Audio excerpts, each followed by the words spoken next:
Hello, this is Storybooks channel. New videos are posted every day. Subscribe and click the bell. Stephen felt the death of his beloved wife very hard. Probably, if it were not for the thought that the little girl had no one but him, he would have followed his beloved, Nadia. But his daughter needed him. The workload had to be reduced. Anything that could be transferred to the house. Stephen devoted himself to learning the new science of fatherhood. At first, it was difficult to get up in the middle of the night, dilute the formula for an hour, rocking a screaming baby in his arms, walk with her every day, bathe, wash diapers, play. Offered help to hire a professional nanny to give to the nursery. Familiar and unmarried women also then actively sought to visit the young widower, and the presence of a young daughter did not embarrass them at all. Stephen stubbornly refused help and women's attention, preferring to bring up the only child alone. The professor managed. When Cindy became a little older, he began to take her to work with him. The daughter learned to read at the age of 5 and has been able to entertain herself ever since. While her father lectured, conducted experiments, recorded the results of observations, she could sit all day in a corner of his office and read a book. Gradually, everyone at the university got used to Cindy. Students, graduate students, other professors greeted her, asked how she was doing, patronized if possible, then drink tea, then entertain. Everyone thought that Cindy would follow in her father's footsteps and become a zoologist too. Stephen himself hoped so, but did not pressurize his daughter, believing that she herself will choose what she wants. Cindy entered the Pedagogical Institute. Probably a long stay at the university and hundreds of hours spent on the back pairs of father's lectures played a role here. Stephen supported her decision. He himself could no longer work as intensively as he used to. The years were taking their toll. The professor decided to educate a worthy successor. That's when Andrew appeared in their house. The young and promising graduate student was writing his master's thesis under Stephen's supervision. That's when Cindy met him. She was already in her second year. She changed from a little girl with black pigtails into a tall, slender girl with thick black hair, which she cut to her shoulders. Despite her father's objections, Andrew immediately took notice of her. When Cindy was home, they often drank coffee together, sometimes talking. If the professor was busy with something, she liked the young graduate student too, a tall, blue-eyed blonde, always in an impeccably tailored suit, his hair nested. He smelled like limes and walnuts. He was also, in addition to zoology, pretty good at modern movies and music. He was always easy and fun to be with. It was as if his father didn't mind their socializing either. Even though Andrew and Cindy never sought each other anywhere but the professor's house. And then Stephen had a heart attack. Cindy was at school that day, and his father was about to give a lecture to graduate students. When the students entered the auditorium, they found the professor sitting on the floor with his back leaning against the lectern. He was as pale as chalk, his face covered with pale beads of sweat. A trembling hand was trying to undo the button of his shirt. "Stephen, what's the matter with you?" Immediately, one of the graduate students jumped up to him. "Hearts," barely audibly whispered the professor. "Call an ambulance." The doctors came quickly, measured his blood pressure, took a cardiogram, and said that it was urgent to go to the hospital. "Will someone go with him?" The doctor asked. "Am I going?" Andrew said firmly.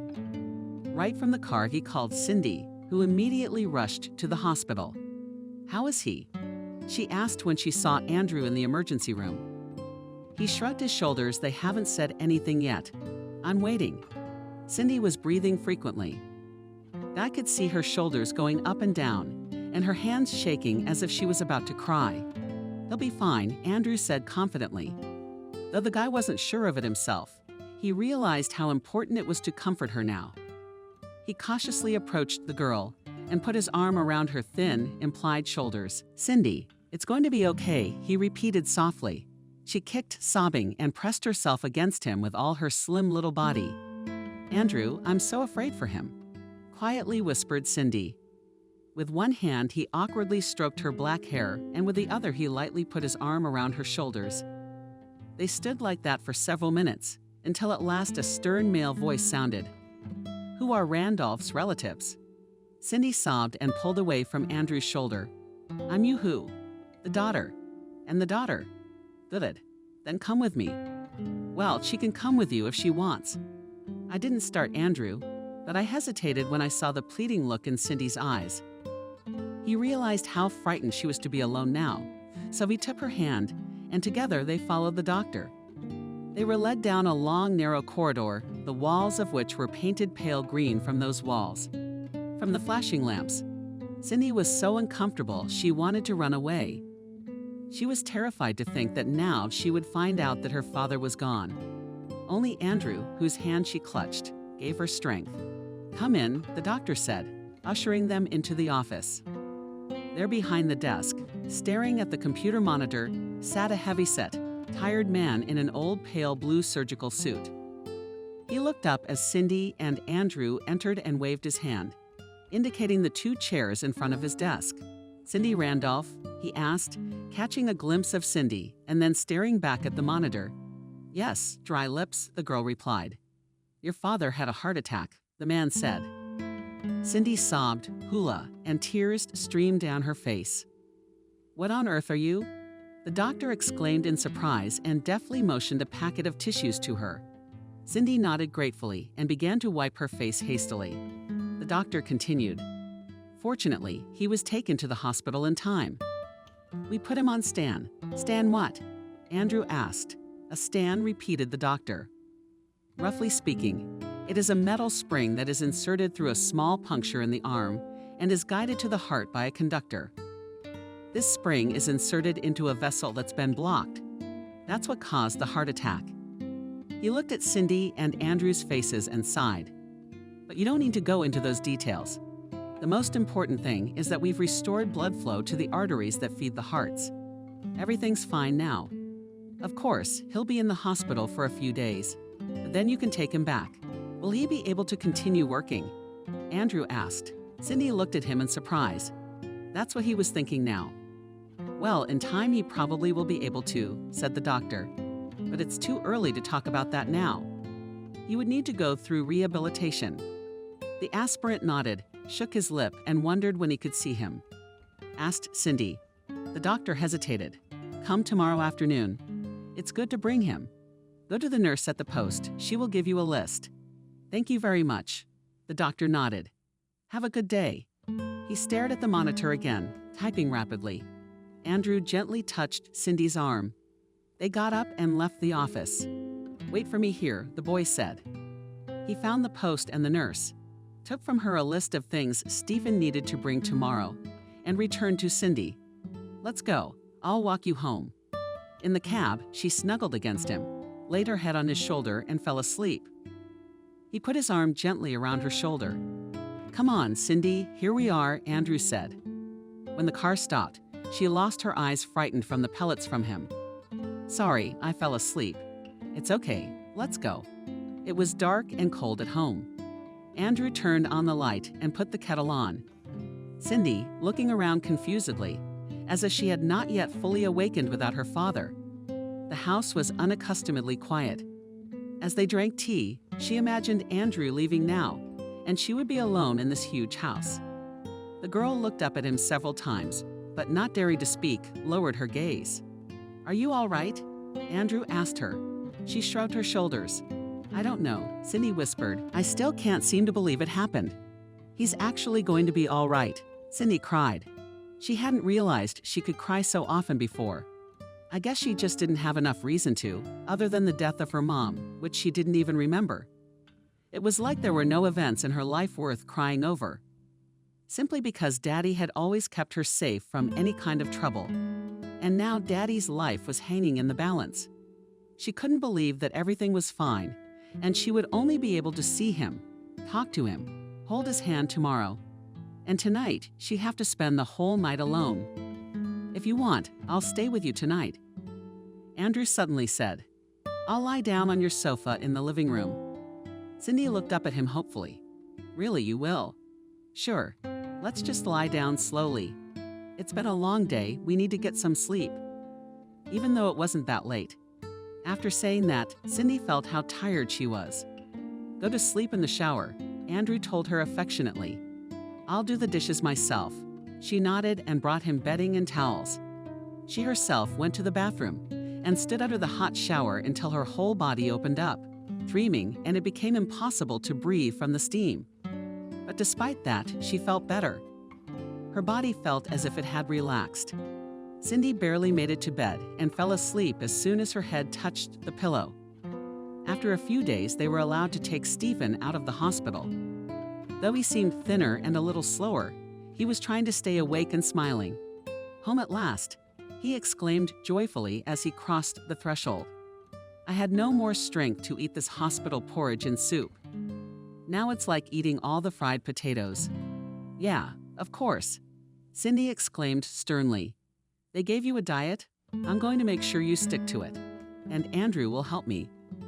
The aspirant smiled and shrugged, answering Stephen's perplexed look. It couldn't be helped. He would have to comply. The professor hummed and looked at his daughter with interest. I see you two have grown close in my absence. Cindy blushed, bit her lower lip, but answered Andrew has been very helpful and supportive. Thank you, Andrew, said the professor seriously to the student. I kept worrying, how are you going to sleep alone in the house? Cindy did not dare to tell her father that the graduate student had been staying with them almost all this time. Let's have lunch, she said, and finally have a normal conversation with you. We need to discuss plans for the future. What kind of plans? The professor was surprised. Do you need to go to rehab, take sick leave at work or vacation? I don't know. I'll probably get an academic to look after you. Stephen raised his eyebrows. Okay, stop. What is this? Has it started? What academic? What vacation? I feel fine. Daddy. Cindy looked at her father sternly. He suddenly thought she looked a lot like his mother. In those rare moments when she was reprimanding students, you had a heart attack, surgery. You need to recover. You can't go to work in a few days like nothing happened.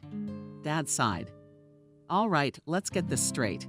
Okay, I'm willing to take some sick leave for a while. Maybe a month. Then I'll go back to work.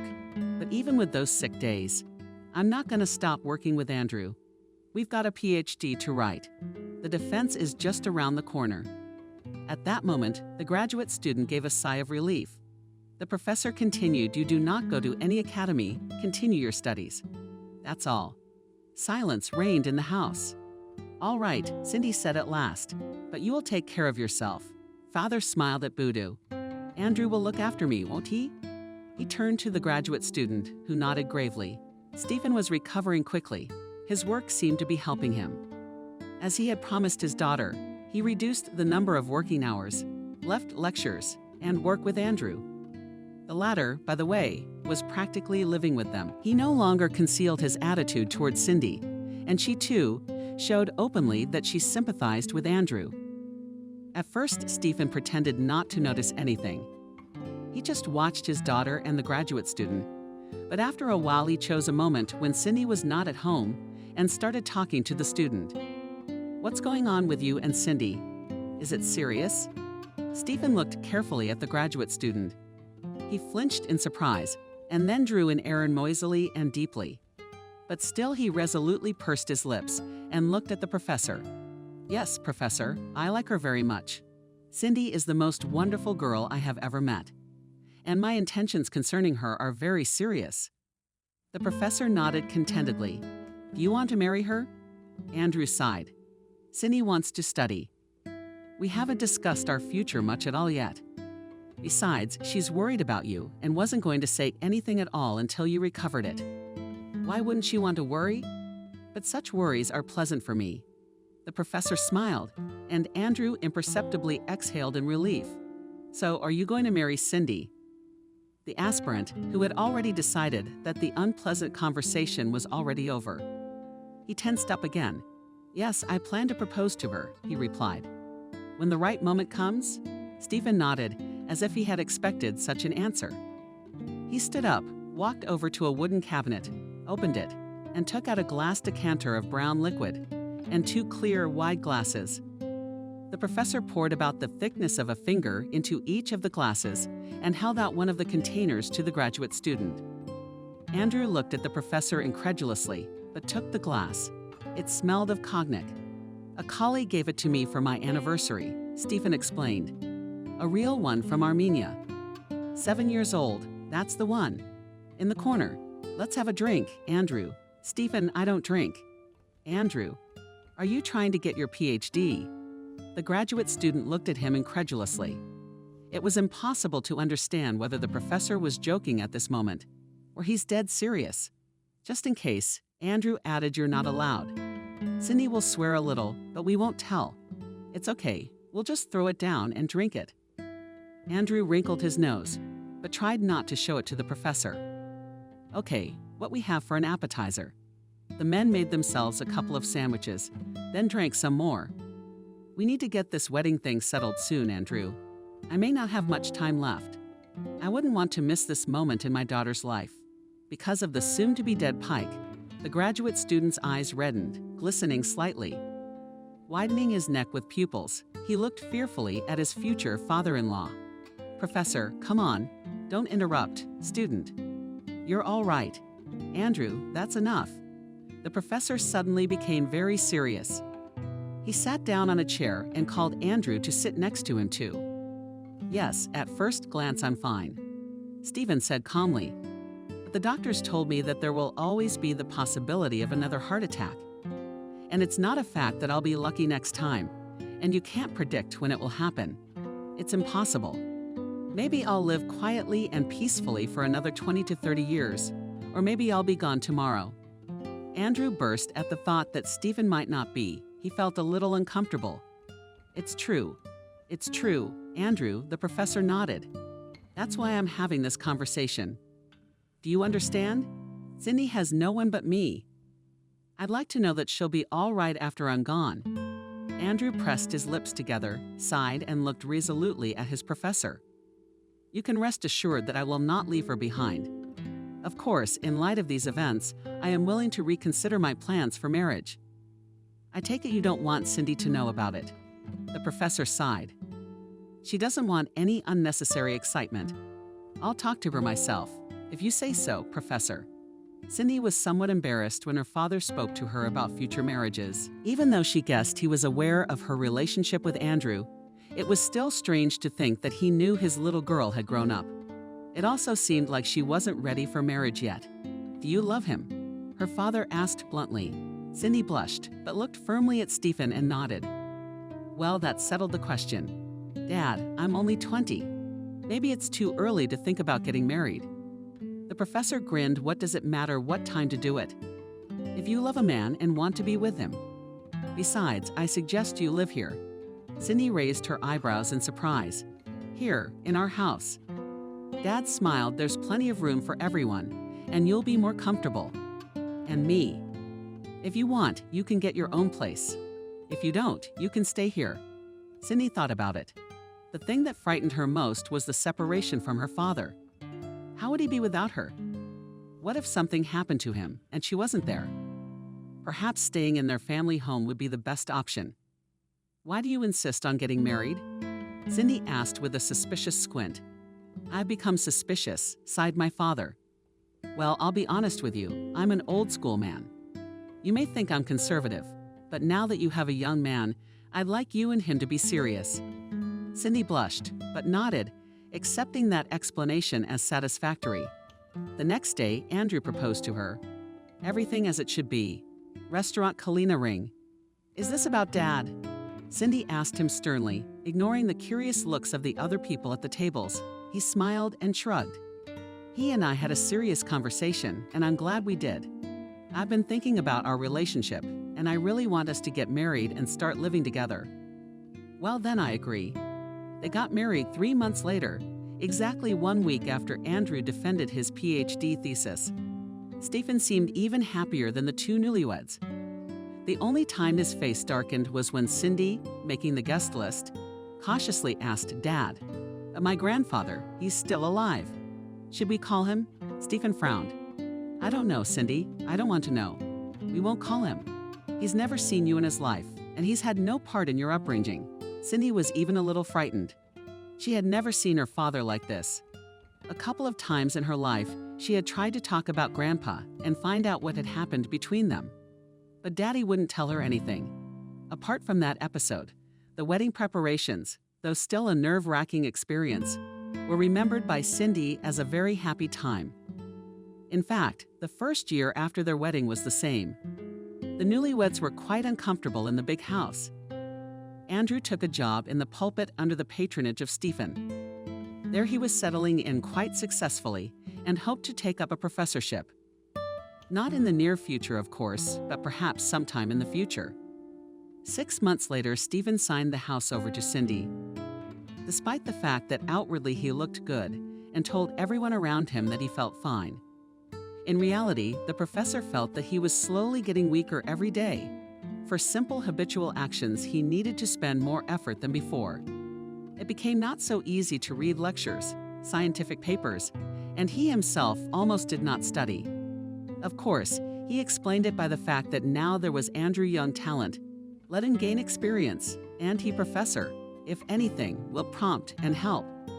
Stephen was glad that he had time to marry off his daughter, that there would be a man who would take care of her, that she would not be left alone, without support, as he was in his time. After thinking about it, he wrote a letter to her father. He sent it. There was no reply. Stephen died suddenly, as he had feared. He had a seizure at work before a lecture, just like last time.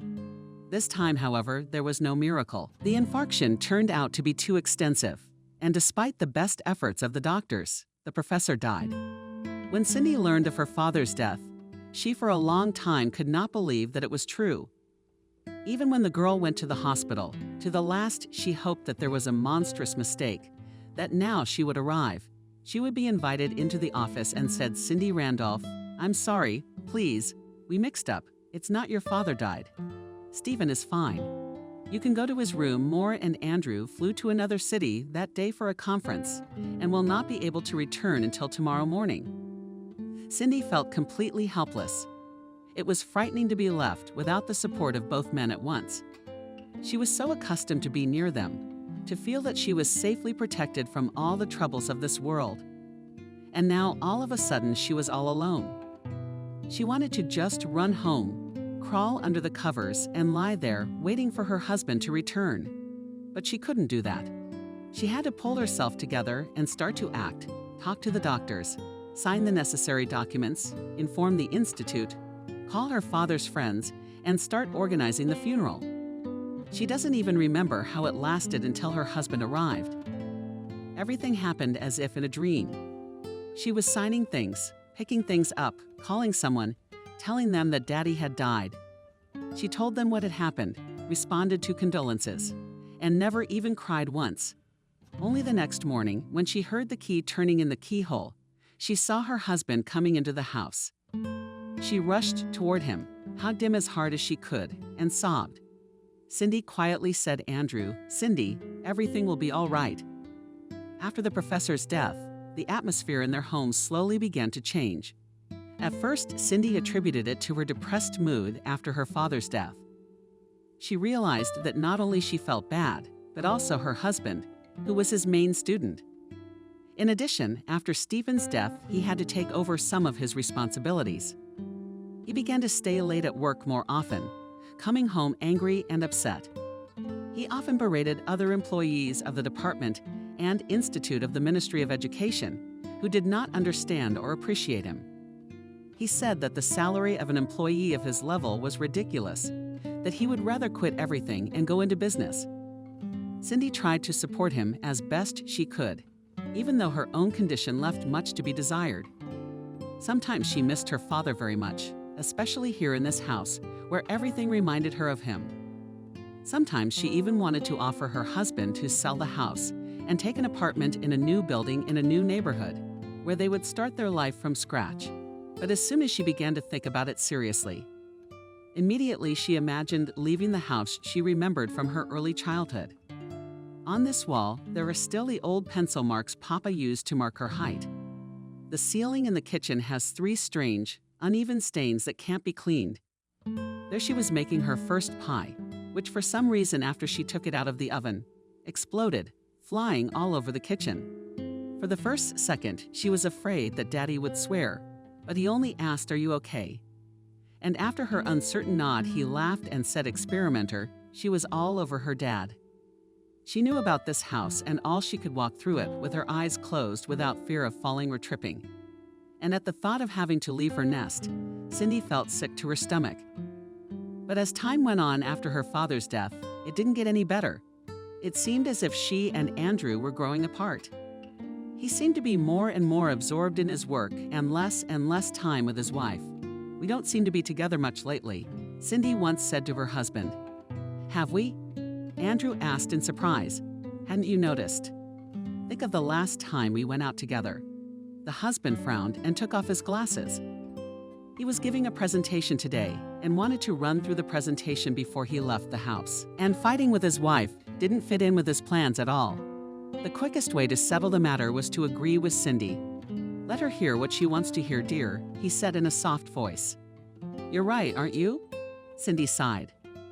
"I've actually started to work harder," Andrew said. "But there's no other way now. This is my chance, you see. All these years I've been living in your father's shadow, and now I have to show that I'm worth something.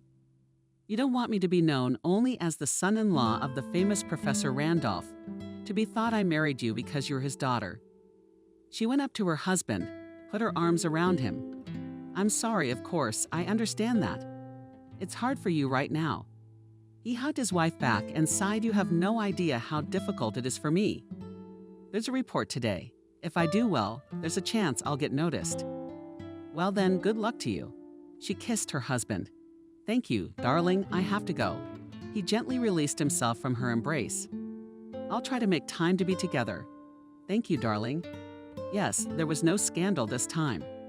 Andrew thought with relief as he got into the car. He still had a little time before the show, just in time to have coffee with Helen. "How worried are you?"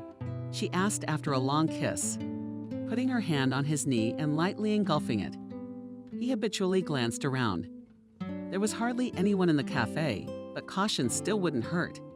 Helen, of course, noticed his gaze, grinned with her plump, bright pink lips, and pulled her hand away. "Come on, there's no one here." "I don't want to take any chances," he replied coldly. "She doesn't suspect anything." "Yeah," Andrew muttered. Except that today she wasn't happy that we weren't spending enough time together. Helen shrugged. Most wives whose husbands cheat on them have the same complaint. Andrew wrinkled his nose. She laughed. Come on, come on. How much longer are you going to pretend to care about her?" He sighed. "She was my first love."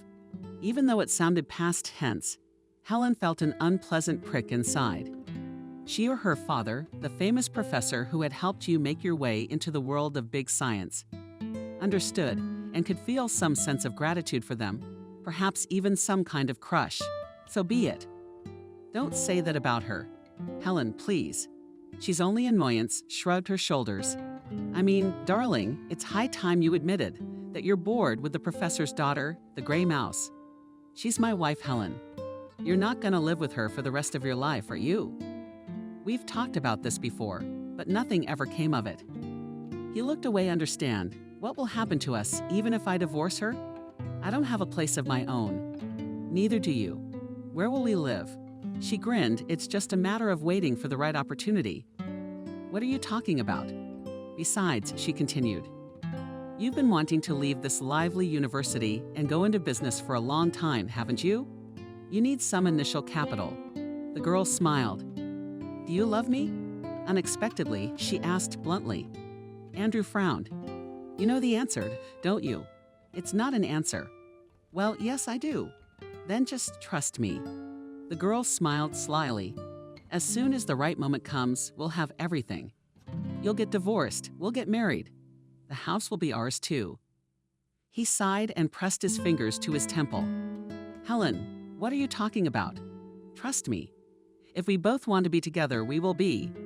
A month later, Andrew suddenly said, you don't know. I've been thinking a lot lately about my words that I'm constantly working, and that's why we don't have enough time to be together. And suddenly I realized how we could solve this issue. Cindy smiled happily. What do you have in mind, sweetie? I want to hire a live-in assistant. The girl's eyebrows rose in surprise. I'm sorry, what do you mean an assistant? He sighed. I have a girl in mind. She's a student at our institute, a part-time laboratory assistant. I know she needs money badly and a place to live would be nice. Anyway, I thought that if she could live with us, everything would benefit from it. The girl would have her own place, a small salary. It's a big house, we won't even notice her here. And she can help you with the household chores and me as a secretary. Cindy thought about it. Do you think she'd agree to that? I'm sure Cindy doubted it. It seemed very strange to have a strange girl in their house. But on the other hand, it would give them some free time. All right, Cindy said, bring her in, get to know her, talk to her. If all goes well, let her stay. We do have a big house. Andrew smiled. I always knew you were smart, he said. You won't regret it. Helen, Andrew's student. Cindy really liked a short, okay-seeming, very agile and savvy. Of course, I won't say I'm a professional ruler, but I can still do some things. Cindy smiled. You don't need to do all the housework, do you? It's more like doing something periodically when I don't have time. Helen smiled back. I will try to organize everything so that you and I are comfortable. So after a short interview, Helen settled into Cindy's house. She was really quick to organize the order there. Helen carried on as if she was the hostess. She had a real talent for organizing space, time, and place. She started very carefully, almost imperceptibly. Cindy Randolph, I wanted to make a suggestion, Helen said. I suggest we move most of the dishes we don't use to a separate closet in another room. That's a good idea. Helen, come on, why don't we do a little rearranging? At first, Cindy was wary and reluctant to agree to the change. But the further she went, the more she realized that Helen was making her life more convenient. As if that wasn't the only thing she liked, though. Her husband definitely seemed happier, too. He was in a good mood all the time now. At times, he even poked something under his nose. You seem much more awake, Cindy told him one day. He shrugged. Helen's been doing a good job of unloading me. She takes care of most of the chores. All I'm left with is the creative process. That's great. I'm happy for you. My husband smiled back. And I'm glad you said yes. A few months later, Cindy suddenly realized that she felt a restlessness inside. She couldn't explain it to herself. On the contrary, things seemed to be getting better. Her husband became cheerful, happy, had less work. Except that it seemed as if she was gradually becoming superfluous in her own home. As if a lot of events were happening without her participation. She kept trying to calm herself down, but the inner anxiety wouldn't let go. Sometimes she thought Helen and Andrew were talking about something when she thought she couldn't hear, as if they were hiding something. Sometimes she tried talking to her husband about it. What do you talk about all the time? With Helen. What do you mean? What do you mean? But you talk about something all the time. Which he shrugged his shoulders about. Yeah, work stuff. Wait, you're not. I'm only jealous, maybe. Well, now it seemed like the husband was really angry. I invited Helen over for you, to make you feel better, and now you're giving me a hard time. That's impossible. Cindy. Andrew, I'm sorry. I've had enough. I'm going for a walk. They were lying alone on the wide bed. Maybe it's time to get dressed. Not yet. The girl objected languidly. She'll be here in 2 hours. The man sighed. She's definitely suspicious of us by now. That's all right. Everything will be ready soon. He raised himself up on his elbow and looked at her with surprise. What do you mean? She shrugged her shoulders. You'll see. Helen, you scare me sometimes. She turned and looked him in the eye. Do you love me? Yes, put everything on me. That day began at Cindy's as usual. The only thing that confused her was the strange flavor of the tea. The familiar jasmine flavor seemed to be interfered with by a foreign note. Helen must be experimenting with additives again. Melissa mint? No, something unfamiliar. Since she was already late for work, there was no time to find out what the tea tasted like. Cindy tossed the plate into the sink and sprinted outside. It was clearly going to rain, and it was getting sharply colder. Okay, I won't go back for an umbrella. I'm by car anyway, the girl thought. It took her about 30 minutes to get to work, a road she knew well. Drive across the street, drive out of their suburban neighborhood. Drive a little further along the forest, cross the bridges. In 10 minutes, she would be entering the city. As Cindy got behind the wheel, She felt her head start to hurt. Probably a reaction to the change in weather. Okay, she'll get there, and then stop by the drugstore on the way. We have to hurry. She's so late, and it's starting to rain.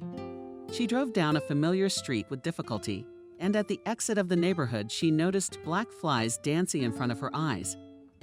What if she passed on his affinity for the disease? Okay, it wouldn't look like a heart attack at all. But what if it was a stroke? How would it even manifest itself? As she drove along the woods, she thought of stopping, getting out of the car, and putting her head in the rain. It seemed to make it easier. Be patient a little longer, she urged herself. It would be faster to get to the center, and there you could go to the pharmacy. The rain had let up, even though the windshield wipers were working at full capacity. It was impossible to see anything further than 15 meters away. And then my head felt like it wanted to split in half. And I'm so weak, nauseous. As she approached the bridge, Cindy felt her neck and arms loosen and let go of the steering wheel. Her head flies forward and presses her forehead into the signal, which makes the car begin to hum pitifully. Her foot pressed the gas pedal by itself, and the car was rushing forward with all its might.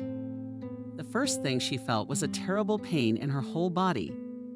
Cindy felt heavy, clumsy, as if she were shackled from head to toe in ancient knight's armor that she couldn't even turn around in. After a while, she began to remember what had happened to her: the rain, the road, the accident. She had gotten into an accident on her way to work. She tried to open her eyes. The light was very bright. When her eyes got used to it a little, it became clear that she was looking at a high white ceiling. It was a hospital. Cindy tried to turn her head. It didn't work to move the toe of her hand with her foot. It was no use. Her body felt wooden. Oh, Randolph woke up. A pleasant male voice sounded somewhere near her. Up in her field of vision appeared the head of a young guy about 20 years old. Big green eyes, a medical mask, and a white cap. "Can you hear me?" he asked a little worriedly, as Cindy didn't react in any way. Yes, she tried to say, but only what sounded like a long whisper seemed to come out of her mouth. So Cindy Randolph understood. The nurse said in a cheerful voice, "Don't worry, we'll fix it now." He carefully slipped a thin plastic tube between her lips. She squeezed them as hard as she could and sucked her mouth in. It began to fill with cool, fresh water. It felt immediately better. "But how?" asked the boy. "Thank you." In a voice already like her own, Cindy answered. "That's much better. Where am I?" "First City Hospital. Combined Trauma Unit." "Do you remember what happened?" "Yes," Cindy answered in a weak voice. "It was raining and I had an accident with my car." "That's good. Do you remember your name?" "Yeah, actually, you already called Cindy Randolph." "Aha. All right, well, rest up while your doctor comes in." The doctor was a huge man in his 40s. He spoke to Cindy sternly and gently at the same time. Said the accident was serious. Her car had gone off the bridge at high speed and into the river. It's a good thing the depth was shallow, just over a meter. Her car was quickly spotted by a passing driver and an ambulance was called. Cindy was brought to the hospital unconscious and immediately placed on the operating table at the same time as resuscitative measures were being administered. "It's easier for me to tell you what you have intact than to list what is damaged," the doctor said cheerfully. "That doesn't sound like much fun," Cindy said. "I agree," he admitted honestly. "But believe me, it's still very optimistic. You were brought in just as I was on duty. I've been on duty for 20 years. Believe me, that day I was sure you weren't going to make it. Literally one chance in 1 million. You're a lucky man, Cindy," she sighed quietly. "I can't feel anything," the girl admitted. "I can't even turn my head." "That's not good." The doctors are coughing. "It's too early to draw any conclusions. Too little time has passed. We'll see how your recovery goes. You make it sound like I'm clearly not doing well." He sighed. "The injuries are serious. We'll just wait for now, and your husband will come to see you soon. In the meantime, get some rest." Cindy thought Andrew looked worried and frightened. "How are you?" he asked. "So-so," Cindy replied. "But it could be worse. Is that what the doctor said?" "Yes," the husband said, a little confused. "It could have been much worse. Do you remember what happened? She answered vaguely. I think I lost control of the car. I remember the road was slippery. Yes, the weather was terrible then, hastily said the husband. No wonder the car skidded like that. Cindy looked at him carefully. He was strangely nervous. Didn't the doctors tell you anything? She asked. They give me all the information in generalities. Andrew sighed. They didn't explain anything to me either. What's broken? Left forearm, right femur, pelvis. There was a tear in my spleen. But I think it's all summed up. Some other internal injuries. He stopped talking abruptly. Is there more? Cindy asked. No, go ahead. Spinal trauma. What does that mean? He sighed to Cindy. It's too early to draw conclusions. Talk. You may not be able to walk. She cried. It's not certain yet, Cindy. I shouldn't have said that. It was still a very short time after the operation. Cindy spent several months in the hospital. Gradually, she began to turn her head, and then she felt that she could move her fingers, but only weakly. Every movement was painful, and something inside her felt like it was constantly tearing and pulling. Unfortunately, the attending physician told her, We've done everything we can. I still can't walk quietly, Cindy said. He pressed his lips together and nodded. That means I'll never get back on my feet. With our level of medical advancement, that's still true. Cindy nodded. She had suspected it for a long time. When her husband came in the evening, she talked to him. Andrew listened to her as seriously as possible. I've already thought about it, he said. There is one option. What? Cindy asked in astonishment. There is a clinic in Germany. I've contacted them. What do you mean? There's a doctor there. He's worked with patients with injuries just like yours. And he's gotten a lot of people back on their feet. He has. Yeah, it's for a fee. Andrew sighed yes, I've been quoted a fee. Cindy clapped excitedly, we'll make it if we sell your house. The house? Yes, Cindy, okay, she said. I'll do it. He sighed, I've already found a buyer. How about that? I'm sorry, there's not a lot of time. I understand and I'm not judging. I just need you to sign the papers transferring ownership to me. Otherwise, I can't close the deal. Of course I'll sign. Finally, after months of darkness, she had a glimmer of hope. Time dragged on slowly. Cindy waited and waited and waited. Andrew stopped coming, saying he had to deal with selling the house and processing her transfer to Germany. And then he didn't call her all day. Cindy got worried, called herself. The phone was disconnected. She asked the nursing staff if anyone had contacted her husband. Cindy was brought to the hospital unconscious and immediately placed on the operating table at the same time as resuscitative measures were being administered. It's easier for me to tell you what you have intact than to list what is damaged. The doctor said cheerfully. That doesn't sound like much fun, Cindy said. I agree. He admitted honestly. But believe me, it's still very optimistic. You were brought in just as I was on duty. I've been on duty for 20 years. Believe me, that day I was sure you weren't going to make it. Literally 1 chance in 1 million. You're a lucky man, Cindy, she sighed quietly. I can't feel anything, the girl admitted. I can't even turn my head. That's not good. The doctors are coughing. It's too early to draw any conclusions. Too little time has passed. We'll see how your recovery goes. You make it sound like I'm clearly not doing well. He sighed. The injuries are serious. We'll just wait for now, and your husband will come to see you soon. In the meantime, get some rest. Cindy thought Andrew looked worried and frightened. How are you? He asked. So, Cindy replied. But it could be worse. Is that what the doctor said? Yes, the husband said, a little confused. It could have been much worse. Do you remember what happened? She answered vaguely. I think I lost control of the car. I remember the road was slippery. Yes, the weather was terrible then, hastily said the husband. No wonder the car skidded like that. Cindy looked at him carefully. He was strangely nervous. Didn't the doctors tell you anything? She asked. They give me all the information in generalities. Andrew sighed. They didn't explain anything to me either. What's broken? Left forearm, right femur, pelvis. There was a tear in my spleen. but I think it's all summed up. Some other internal injuries. He stopped talking abruptly. Is there more? Cindy asked. No, go ahead. Spinal trauma. What does that mean? He sighed to Cindy. It's too early to draw conclusions. Talk. You may not be able to walk. She cried. It's not certain yet, Cindy. I shouldn't have said that. It was still a very short time after the operation. Cindy spent several months in the hospital. Gradually, she began to turn her head, and then she felt that she could move her fingers, but only weakly. Every movement was painful, and something inside her felt like it was constantly tearing and pulling. Unfortunately, the attending physician told her, "We've done everything we can. I still can't walk quietly," Cindy said. He pressed his lips together and nodded. That means I'll never get back on my feet. With our level of medical advancement, that's still true. Cindy nodded. She had suspected it for a long time. When her husband came in the evening, she talked to him. Andrew listened to her as seriously as possible. I've already thought about it, he said. There is one option. What?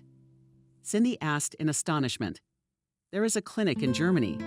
I've contacted them. What do you mean? There's a doctor there. He's worked with patients with injuries just like yours. And he's gotten a lot of people back on their feet. He has. Yeah, it's for a fee. Andrew sighed yes, I've been quoted a fee. Cindy clapped excitedly, we'll make it if we sell your house. The house? Yes, Cindy, okay, she said. I'll do it. He sighed, I've already found a buyer. How about that? I'm sorry, there's not a lot of time. I understand and I'm not judging. I just need you to sign the papers transferring ownership to me. Otherwise, I can't close the deal.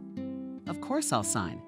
Finally, after months of darkness, she had a glimmer of hope. Time dragged on slowly. Cindy waited and waited and waited. Andrew stopped coming, saying he had to deal with selling the house and processing her transfer to Germany. And then he didn't call her all day. Cindy got worried, called herself. The phone was disconnected. She asked the nursing staff if anyone had contacted her husband. No, she was supposed to be discharged in a couple days. Cindy didn't know what to think. After thinking about it, she called Helen. Her phone was disconnected too, so she called the institute. They told her that Andrew had written a letter of resignation a few days ago. No one had seen him after that. Cindy could not understand what was going on, why he stopped contacting her, what had happened to him, and where Helen had gone. Cindy Randolph, the nurse, said timidly, I hate to say it, but we have to discharge you tomorrow. Unfortunately, all the time allowed for you to stay in the hospital has passed. Maybe someone other than your husband can take you away. He will come for me tomorrow, Cindy answered firmly. But she didn't really feel that certainty anymore. It was as if the stupor that had come over her after her father's death had returned to her. It was as if she were in a fog, moving around the room on the gurney, gathering her things. Some part of her clearly realized that her husband would not come for her tomorrow, and another part was willing to hope against all odds. Cindy Randolph, wake up. She was gently touched on the shoulder by a familiar nurse. Cindy opened her eyes with difficulty. She hadn't been able to sleep for a long time last night. What happened? Did someone come for you? Cindy gasped. I'm ready, she said. The guy smiled. Are your papers still being signed? Take your time, there is time. She tried to pack as quickly as possible. Yesterday she was so worried, so angry with her husband. He must have been delayed arranging her flight to Germany. In fact, there was no telling what kind of paperwork was needed there. She was helped down the hall. Her bag was placed on her lap. Did we give you your papers yet? They told her. Just give me a minute. Have a good day. Cindy Randolph. She stayed in the lobby. But where's Andrew? Hello, granddaughter. Suddenly a low male voice sounded beside her. Cindy looked up in surprise. A large, tall, elderly man towered over her. I'm sorry, Cindy said. I think you have me confused with someone else. He grinned, and Cindy suddenly thought that he looked like her father, only older by about 20 or 30 years. If the old man answered, then he put the bag of documents on her lap, walked resolutely around the chair, took hold of the handles, and rolled her towards the exit. What are you doing? Cindy screamed. Where are you taking me? To the car. I'm waiting for my husband. He's supposed to pick me up. Come on, the man said dryly. How long has it been since you last spoke to him? Cindy pressed her lips together a few days ago. Do you know what's wrong with him? I assume he drove her up to an ancient white UAZIK and unexpectedly deftly for a man of his years moved her into the front seat. Are you visiting me? Cindy asked. Is this for ransom? Someone needs me. The old man said gruffly, but without malice. So who are you? And what about my husband? He just sighed, loaded the stroller into the trunk, threw the bag on the back seat, walked around the car and sat in the driver's seat. Who are you? Cindy repeated. Your grandfather? That you were my father's father. But Cindy tried to remember everything she knew about her father and grandfather's relationship. It's not like you two haven't talked your whole lives. How did you even know about me? I've never seen you once in my life. The old man suddenly sighed and looked at her carefully. But you are more like me than it seemed at first glance. Do you have the tenacity, strength, and fortitude that your grandfather had? You have not answered the question, Cindy repeated stubbornly. He grinned. Stephen wrote me a letter 6 months before he died. I didn't answer him then, but I honored his request. What request?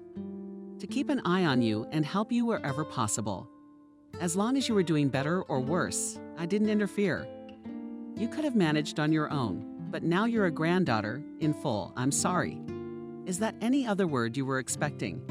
Okay, so you know what happened to my husband in general terms after you transferred the rights to my father's house to him. He sold it and also took all the money out of your joint account, quit his job, and took off into the sunset with his mistress. Yeah, with a new one. Cindy nodded slowly. The fog was floating in her head again.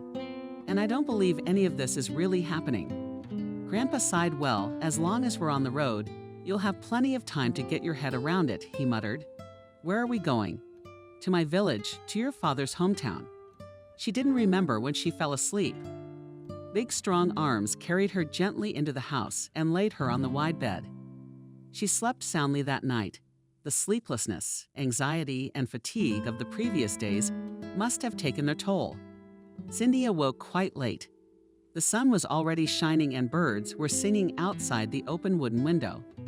At first, she didn't even realize where she was. And then the thoughts came all at once. Her husband's betrayal. Helen's assistant who turned out to be his mistress, the loss of her house and all her money, and most importantly, the loss of hope that she would be operated on and be able to walk on her own. Cindy was about to develop when suddenly the voice of Grandpa O awake at last and you. Good morning, Grandpa Stephen. What a morning. It's daytime. Come on, get up to wash up. In response to his rudeness, she also wanted to answer sharply, I don't go. If you forget, I remember everything.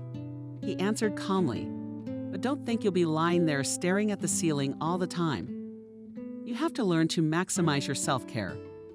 Your first task is to get into the chair on your own. If you can't, you'll just stay here. What? I don't have time for you. I've got things to do. After that, the grandfather left with determination. Cindy tried to get out of bed. While the girl was in the hospital, there were always nursing staff around to help. There were also various straps and handrails in the ward, so that it was possible to move around. And now she had been trying for perhaps half an hour, her face and back covered. Then Cindy was shaking from the effort, but the lower half of her body felt heavy and alien, as if bags of cement had been tied to it. When Stephen's grandfather returned, she was crying softly with her face buried in the pillow. Yes, very much so. Like he said, we won't get far this way. He took her in his arms, transferred her to a chair, and rolled her outside. There he rolled the chair up to that ancient aluminum washstand against the fence. Judging by the fact that it was attached at the height of Cindy's chair, her grandfather had installed it especially for her. On the lid were a bar of soap and a new toothbrush. After Cindy had cleaned herself up, Grandpa said, I'm not going to take you for a ride.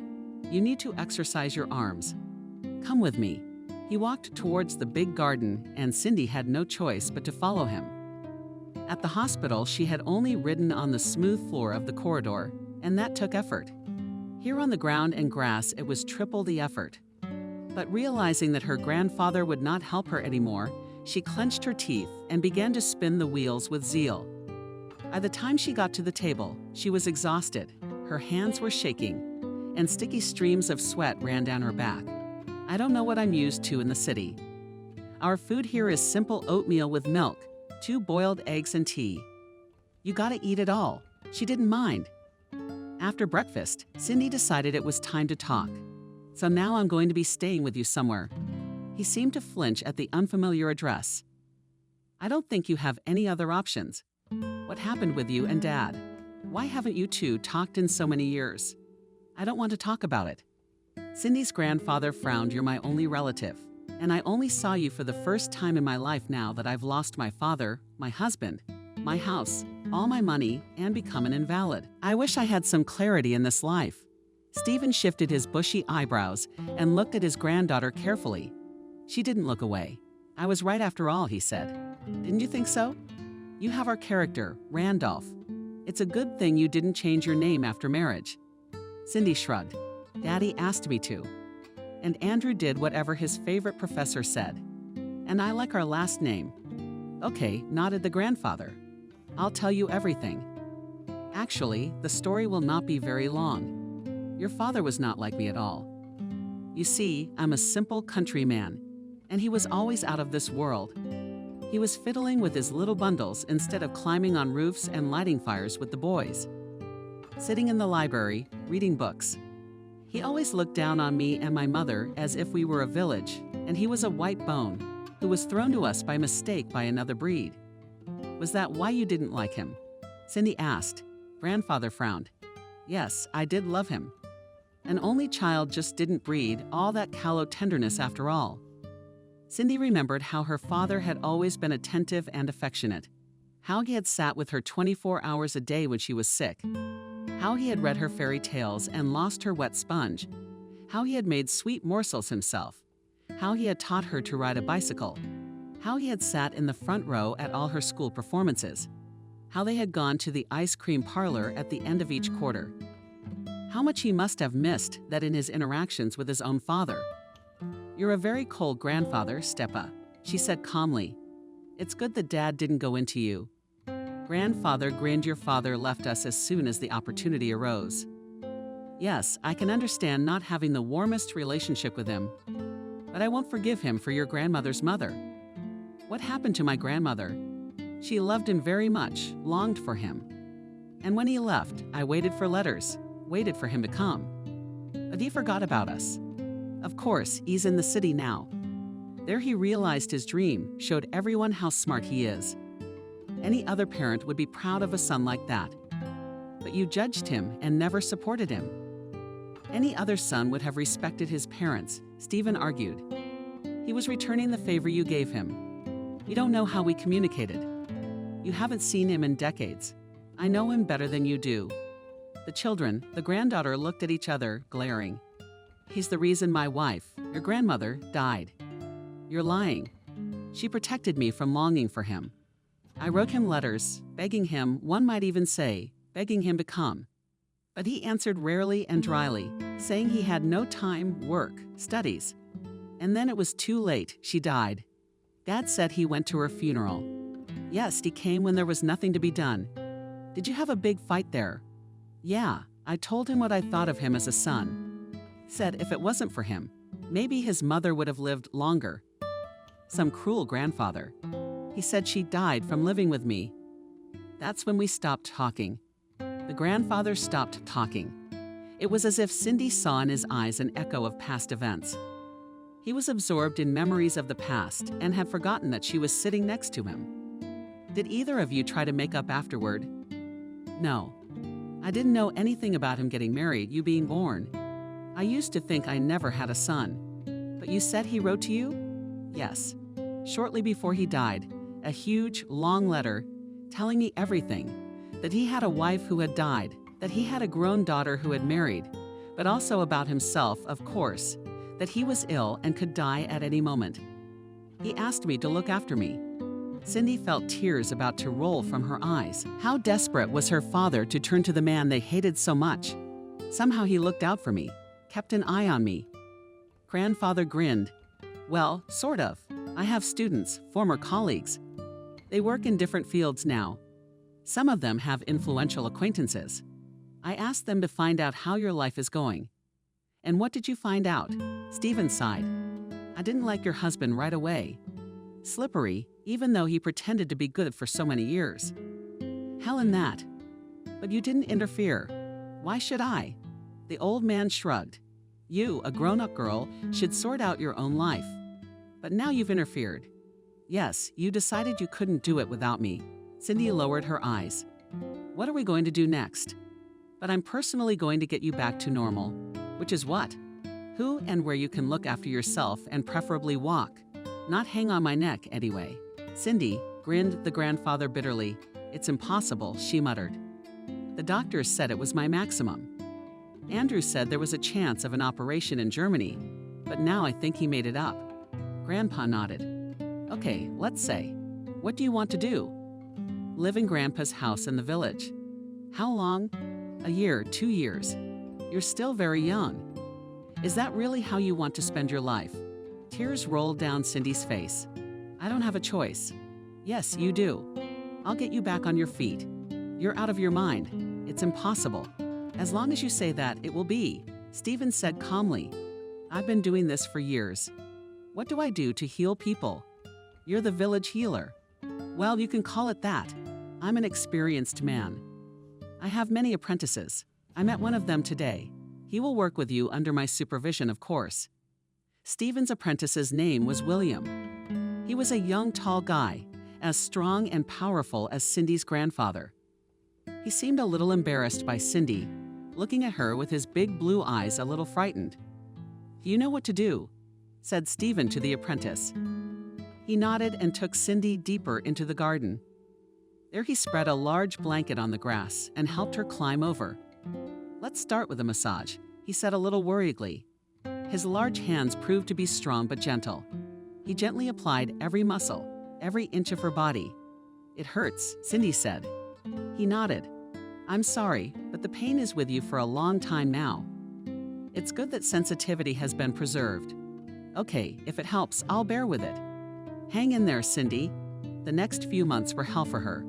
Grandpa Stephen was ruthless. He wouldn't let her rest.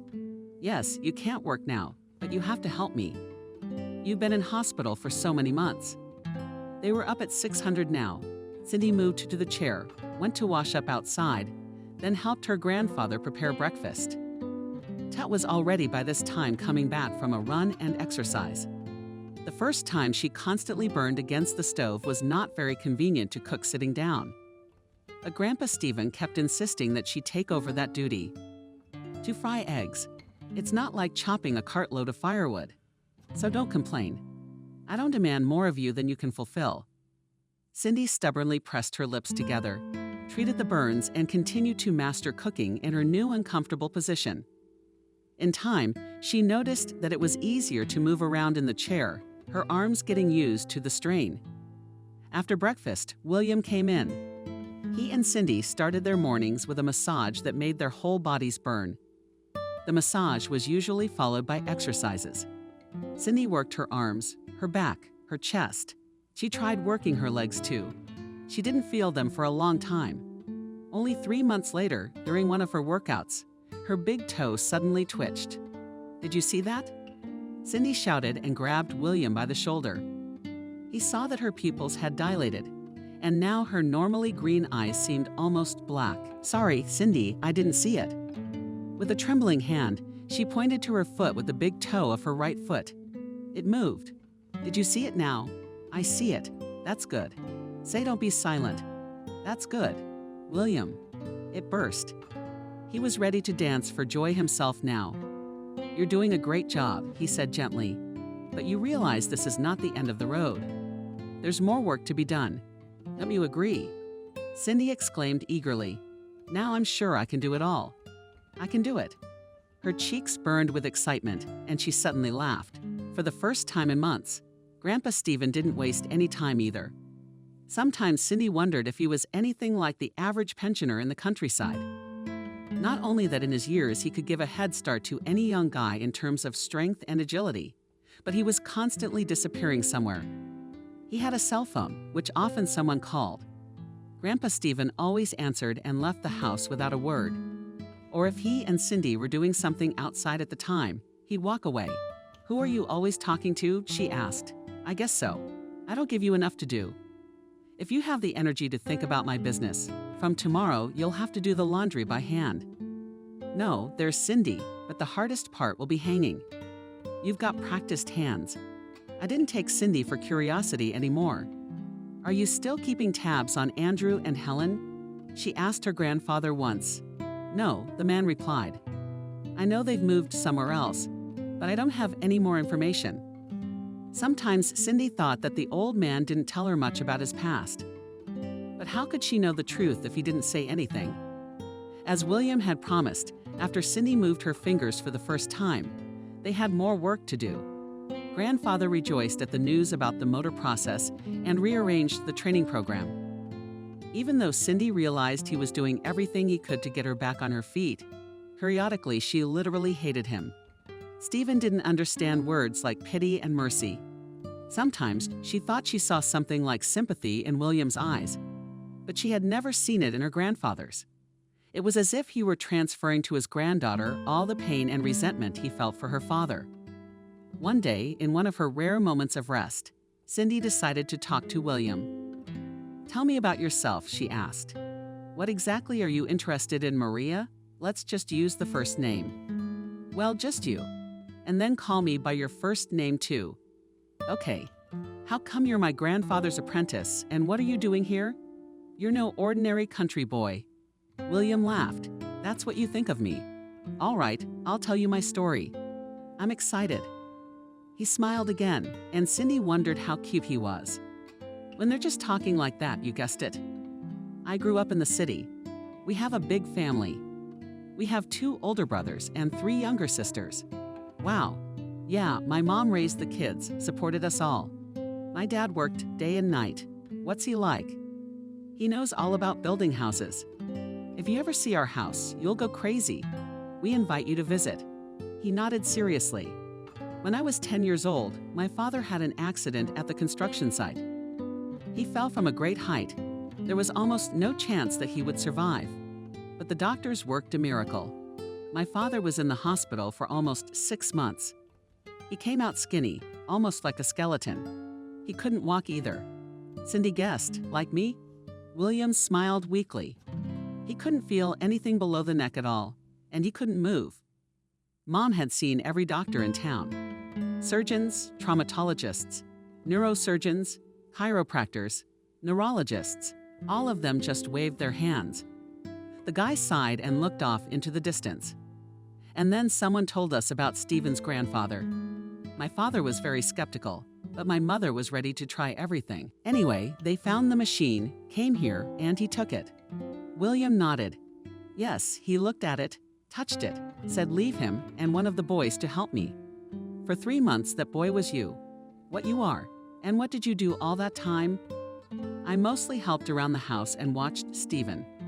He was always talking to his father about something, changing his massages, vomiting, giving him herbs. I never left his side."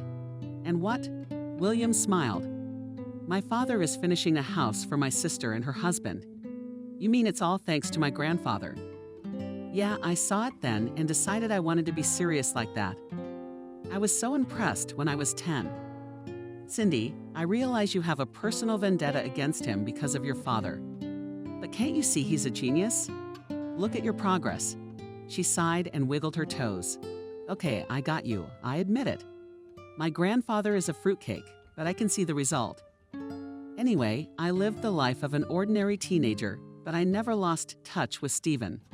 I wrote him letters, he wrote back, and I tried to visit him every summer for a week or even a month." Cindy nodded. So this was who had replaced her grandfather, both son and grandson. "How did you become his student?" "I went to medical school, trained as a nurse, worked in a hospital. It was all good, of course, but I realized I wanted something more. So I came to Stephen, applied to be an apprentice, and I'm in my 3rd year now." "Wow. Does he have any other apprentices?" "Not that I know of." "Why doesn't he open his own school if he's such a magician?" William smiled. Why do you ask him all these questions? Cindy rolled her eyes as if you don't know why. Okay, William said, I can't answer for Stephen, so this will just be my guess. I guess he just doesn't have time for other students. And what is it that he's so busy doing? William poked. I don't know exactly, he doesn't report to me, but he's away from time to time. Maybe they're treating someone else. William shrugged, maybe they do. Maybe something else. I'm even more interested now. Grandfather was becoming more and more mysterious. I never wanted to follow him. I don't like to pry. I'm sorry if I was too intrusive today. I wasn't.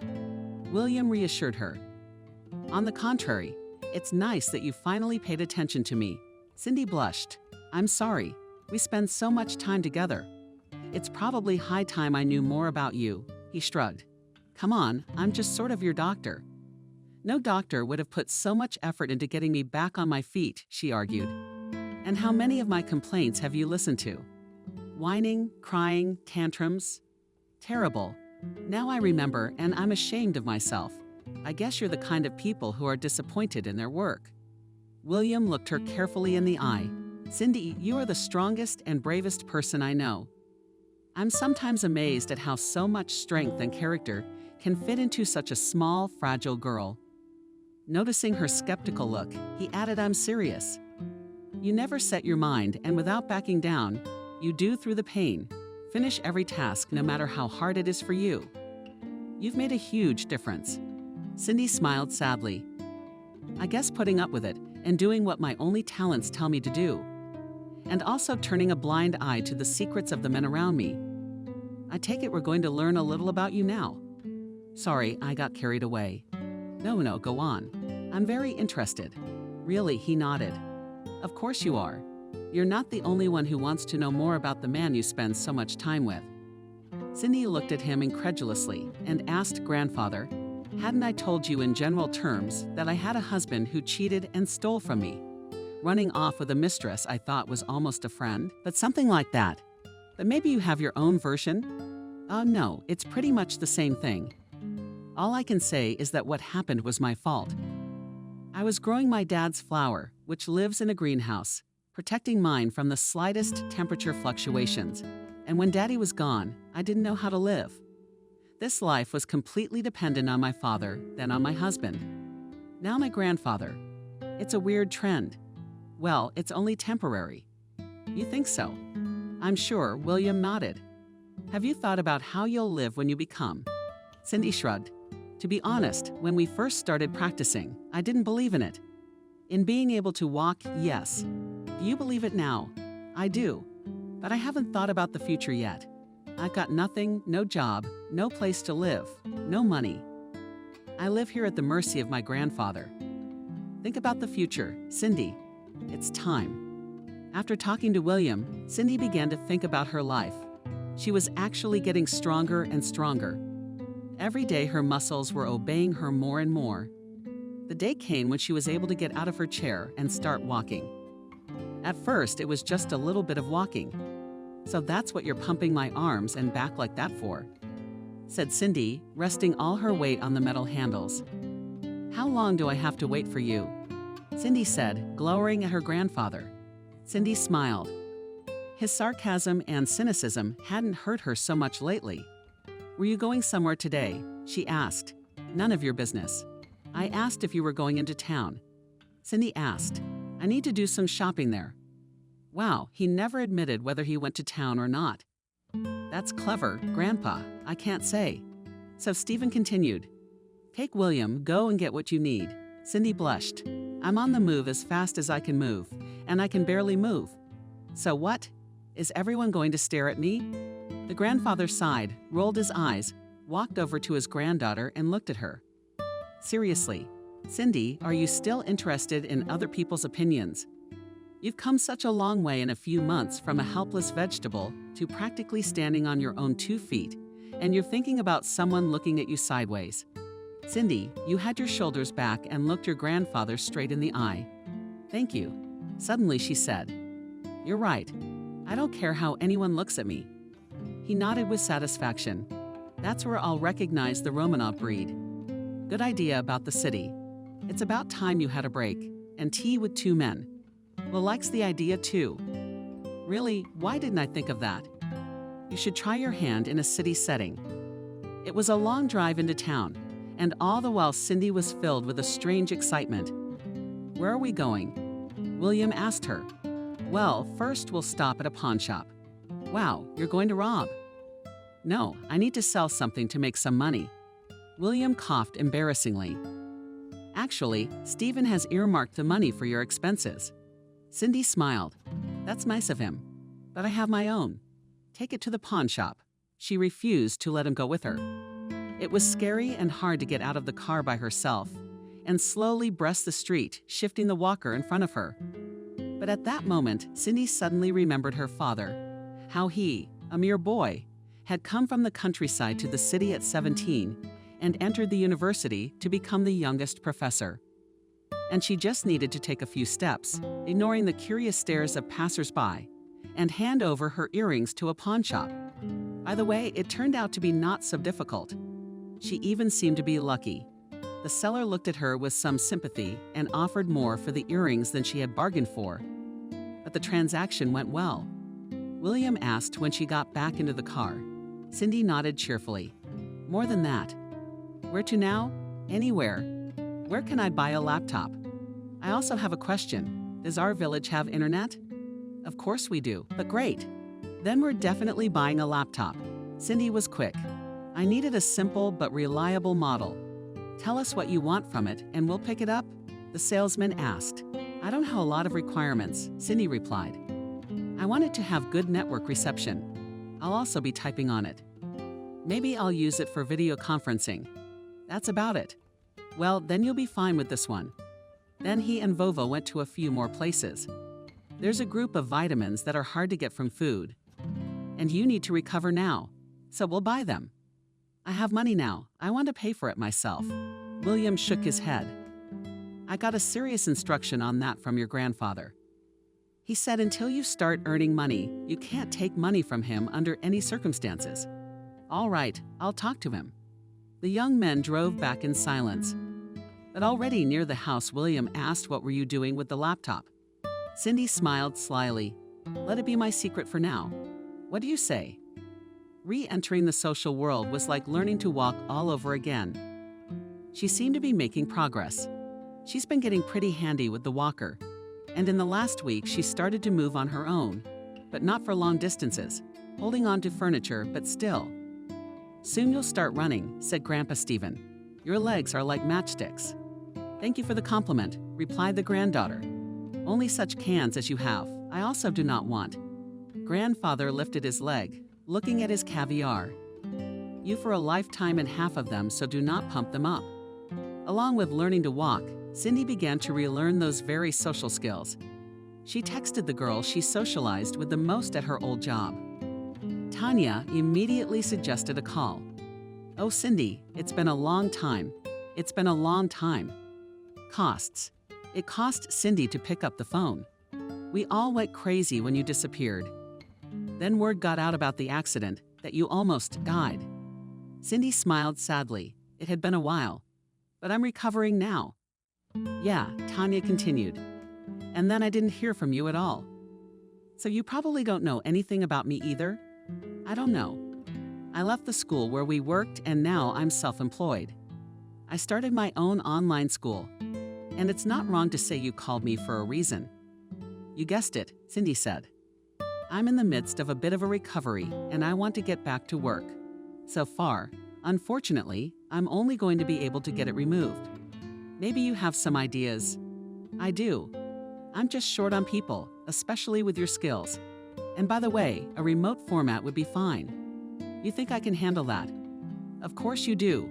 You were our best. Thank you, Tanya. That was very important to hear. The girls talked for almost another hour and finally came to an agreement.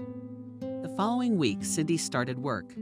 Mind you, Stephen told his granddaughter, your work does not exempt you from training. Of course it does, grandfather, of course it does. Stephen glared but didn't say anything. I can rearrange my schedule to make it convenient for Cindy to work, said William, who was having lunch with them at that moment. Do I mind? Just keep busy.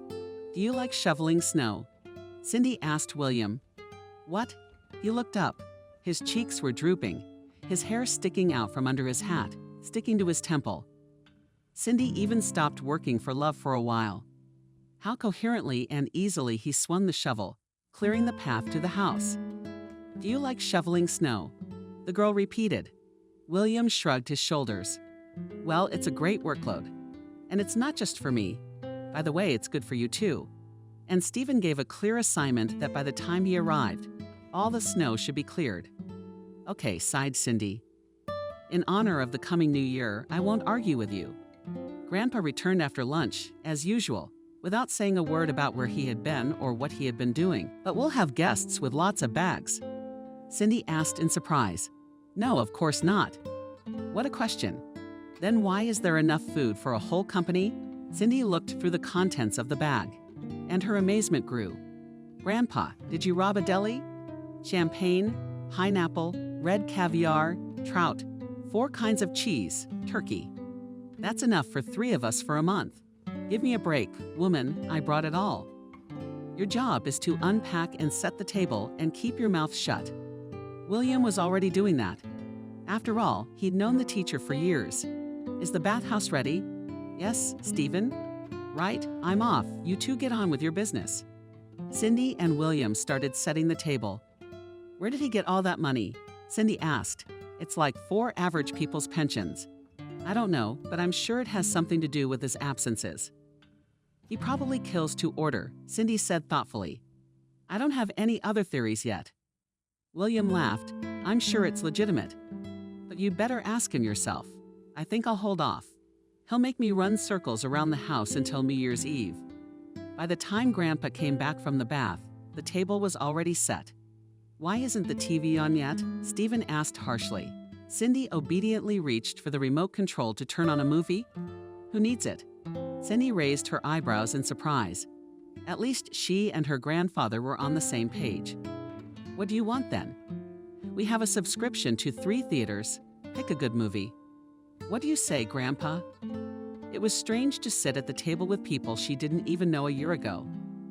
As a child, she always celebrated this holiday with her father, then with her father and her husband, then only with her husband.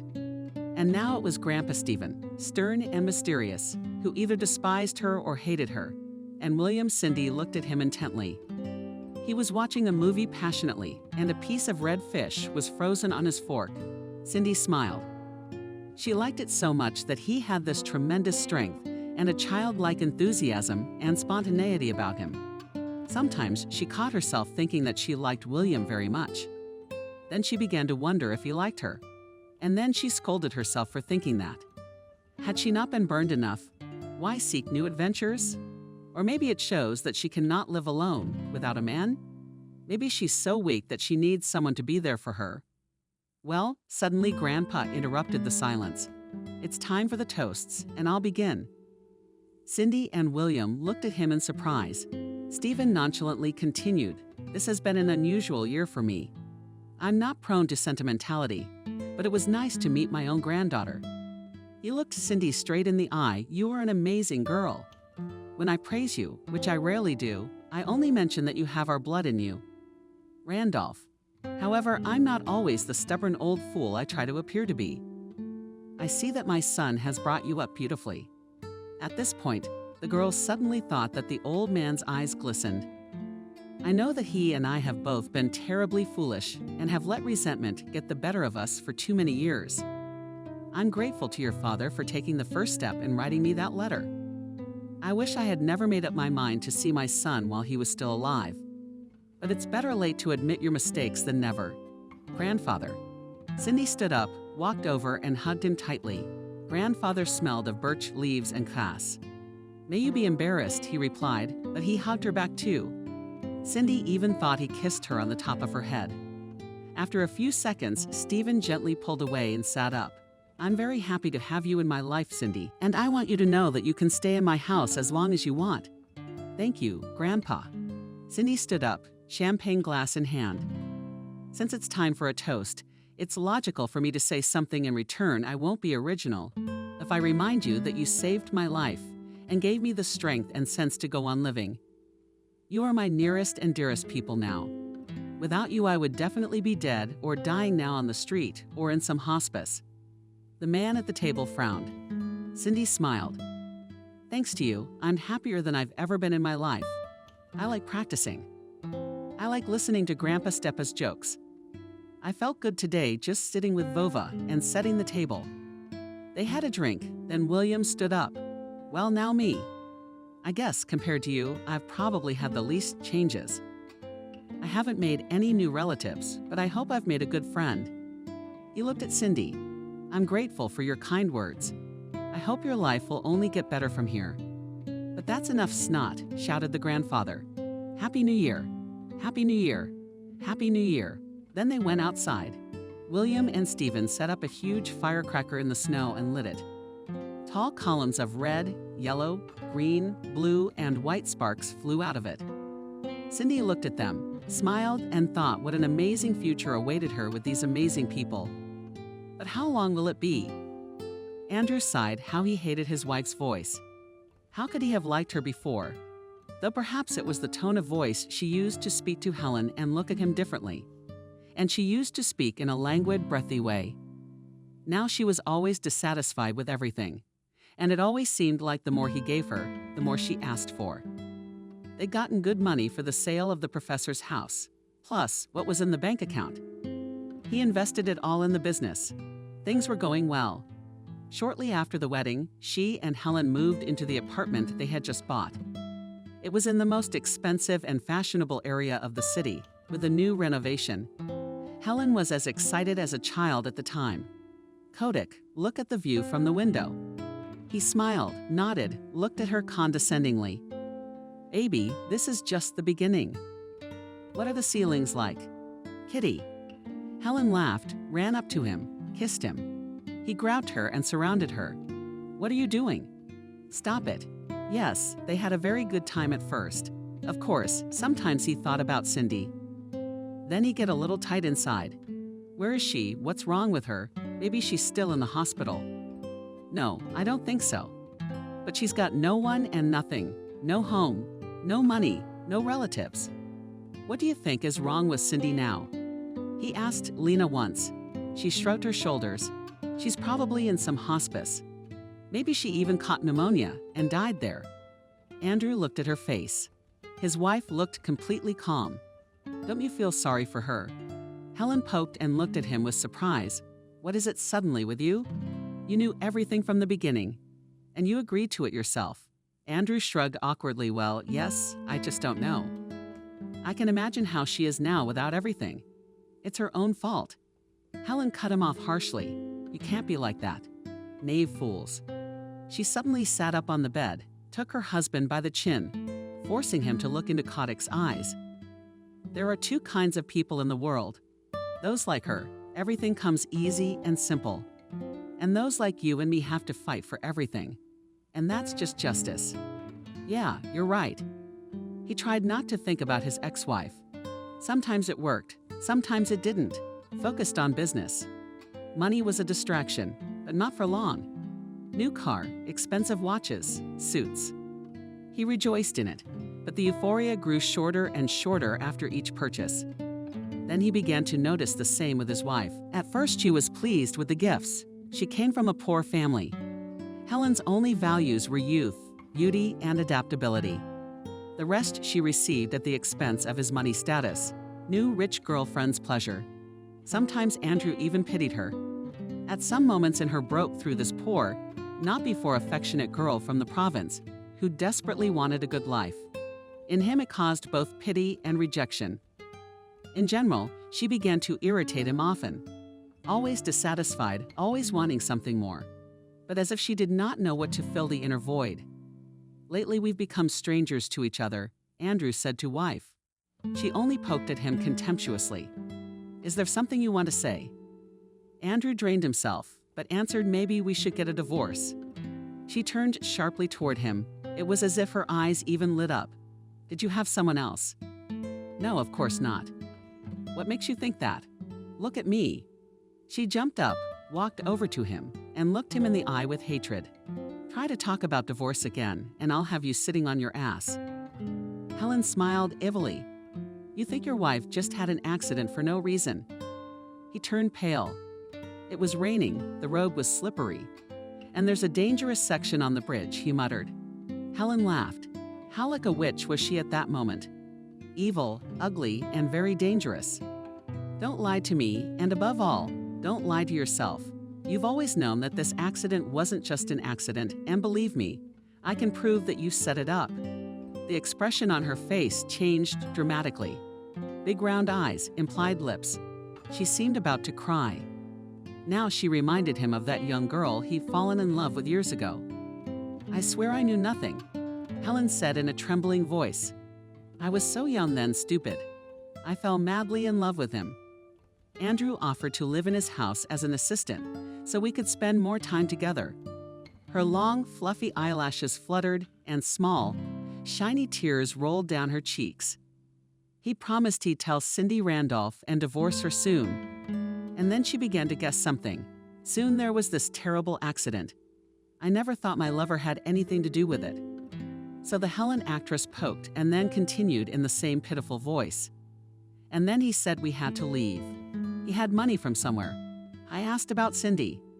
He said she'd agreed to the divorce and had gone to Germany. No one's gonna believe you weren't involved. Yes, they will. I'll say I've only started to figure it out lately, but you threatened me, so I kept quiet. He approached her, raised his hand as if he wanted to hit her. His wife looked at him defiantly, but she shouted, "Come on, do it. Give me a reason to file a police report on you." Andrew then restrained himself with great difficulty, clenched his hands into fists, turned around and jumped out of the house. He got into the car and drove for a long time until he got to a quiet street. I shut the car off and closed my eyes. What had I done? How could I have been so blind? Now she's gonna blackmail me for the rest of my life. No matter how hard Andrew tried to solve the problem, he came up with nothing. He decided to leave it alone. The longer it went on, the less he and his wife tried to communicate. Mostly he just gave her money. He occupied himself with work and meetings with new rich friends, though they were hardly his friends, just business partners. Sometimes he remembered his teacher, W. Stephen. There was always some honesty, sincerity, and dignity. He'd certainly never get hung up on that sort of thing. Probably the only person Andrew could be sure of, and who was surrounding him now. Any one of those friends would set him up for their own gain, and so did he. He also wondered what he was doing all this for. He used to think it was for Helen. They seemed like the perfect couple, like Bonnie and Clyde. But now there's only hatred between them, and then there's money. Except it's just a piece of paper. The only use for them is to take whatever they can give him. For example, he bought a huge new house. He didn't need it, but his status demanded it. It turned out that the new house had a lot of extra expenses. For example, he had to hire a staff of servants, a maid, a cook, a security guard, a manager, he told his wife. Helen shrugged his shoulders at the hiring. I don't know how to hire staff. She rolled her eyes. I don't know how either. You bought the house. You run it. He settled the matter. The maid was a woman in her 50s he'd hired on the recommendation of an acquaintance. The cook and the security guard found themselves on their own. Rugged, pumped up, a grandfather, hired as a cook, and an equally huge young guy as a guard. The grandfather said he could take over as manager. Andrew was fine with that. Helen liked the new house. Of course, their apartment was luxurious and comfortable, but still a house is a different scale. How nice to show it to her friends and periodically throw phrases like, "And this is our billiard room and handmade table." I don't know if it's something from Italy or if my husband didn't want to make such a big bathtub. He said the costs were crazy. And I said either the tub or we get a divorce. The girlfriends laughed. Then they all went to the gorgeous veranda to drink coffee and admire the view of the garden. What a handsome gardener you have, Alice remarked, a tall, thin blonde. Helen waved her hand. Yeah, my husband hired him somewhere. I think he's a security guard, but he likes to garden too. So he asked for an extra rate. I'd spend all my time on the veranda with a gardener like that, Julia said dreamily. She and Alice were like two peas in a pod. Breasts, lips, shiny hair. Only Julia was brunette. The women laughed. "Oh, come on," Helen said. "I don't do that kind of thing." The women looked at each other perplexed. "You should. Or do you still love your husband like that?" Helen lowered her eyes. "Of course I do," she said quietly. "Women, don't be ridiculous, please." "We all just love their money," Alice said. Julia nodded. "You're the youngest of us, but by their standards you're not anymore. Of course, it's good that he doesn't limit you in money, but he's probably been cheating on you for a long time." Helen felt her face grow new. He wouldn't dare. Of course, they're all so faithful and in love at first. Yeah, love to the grave and all that. Listen to the wise women, girl, and get yourself a good lover first. And this handsome security guard, the gardener, will do, and then you'll figure it out. Helen looked at the gardener. What's his name? Liam or Lance, I think. He looked nice. Okay, she would think about that later. Yes, living in a house with your own servants was definitely a new level. Helen still couldn't get used to it, as if she had finally gone from Cinderella to princess. At least she lives almost in a real castle. Helen didn't want to think about what made her live here. She also couldn't get used to the servants. All the staff hired by her husband seemed strange to her. For example, the maid was a huge, gloomy, immense-sized woman, as Helen had been described by her friend, as looking as if she wanted to kill. But judging by the description, it's very colorful, chuckled the pal. And how does it do its job? Well, she seems to be doing a good job. Well, don't worry. Then all the more reason not to cut your husband down. Trust me, that's a huge advantage. I hadn't thought of that. You should have. She scares me a little bit, Helen admitted. Sometimes I think she can't even talk. Believe me, darling, that's fine. Why would you want to listen to her babble? Really? Why? Helen replied, confused. But even more than the maid, she was intimidated by her grandfather, who was both cook and manager. Although he must have looked about 70 years old, he seemed very powerful.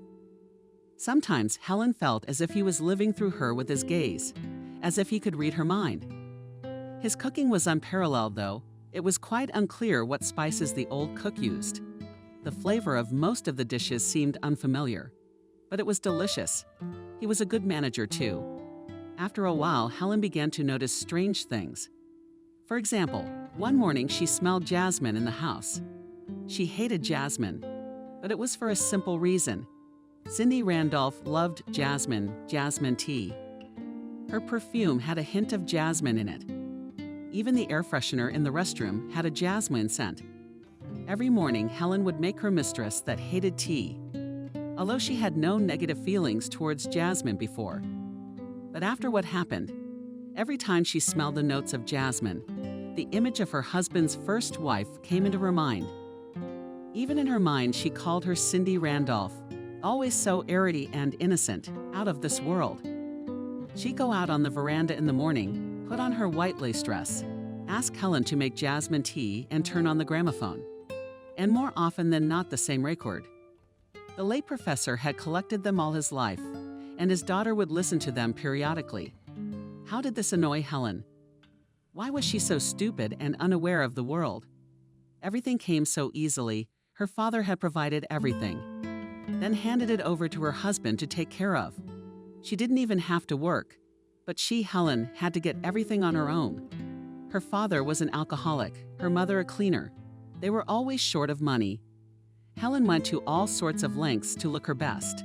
She carried her mother's cosmetics, went through her old clothes from the age of 13, started to howl at the market stalls, carried lipstick, nail polish, pantyhose, tops. The biggest thing she managed to steal was a pair of jeans. Still, no matter what she did, she couldn't compare to the kind of daddy's little girls who took for granted what she'd worked so hard to get, and she'd almost forgotten about it. But the smell of jasmine seemed to bring her back to a time when she had put everything on the line to win this life.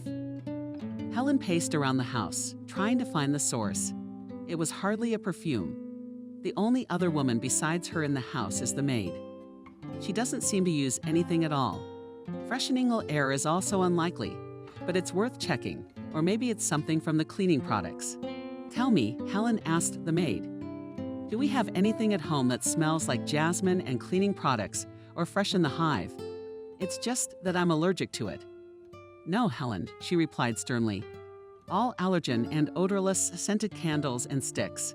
Just like you ordered. Pomegranate, peppermint. Thank you, I got it. The next place we looked was the kitchen. There was a grim chef cutting salad. Good morning, Helen said cautiously. The grandfather glared at her. Hello. What would you like for breakfast? I don't care. Salad will do. You can go to the dining room. I'll serve breakfast in 5 minutes. Wow, he looks like a homicidal maniac or some kind of special forces. He talks like an English butler. Out loud, Helen said, Is our tea jasmine, by any chance? I think I've been smelling it since this morning. For your husband, I make tea with Melissa in the morning. Unfortunately, we don't have jasmine, but I can go to the store this afternoon. No, Helen said hastily. Don't. I hate jasmine. For a second, she thought she saw a smirk flash across the manager's face. But he nodded immediately and replied seriously, I hear you, Helen. No jasmine. Where else could the source of the odor be? A garden for sure. That Liam or Lance must have planted something there. After breakfast, Helen came out of the house. The gardener, I think. The guard had done a good job. A few minutes later, she found him too. The guard had shot some shrubbery.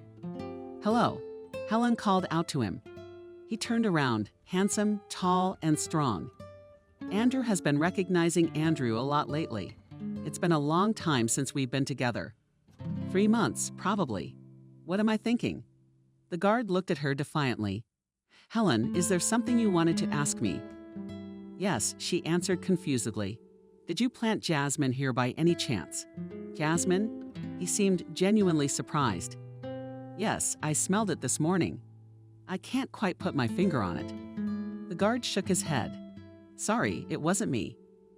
I'm a non-professional gardener after all, so I'm only tending to the floor for now. I haven't planted anything new here. He smiled sweetly. Thank you, Helen said. I got it. She went back into the house and got into bed. There were no more ideas. So where did that stupid smell come from? I'm sure you'll be satisfied, Andrew said, smiling into the camera. The man on the laptop screen nodded contentedly. We're counting on it.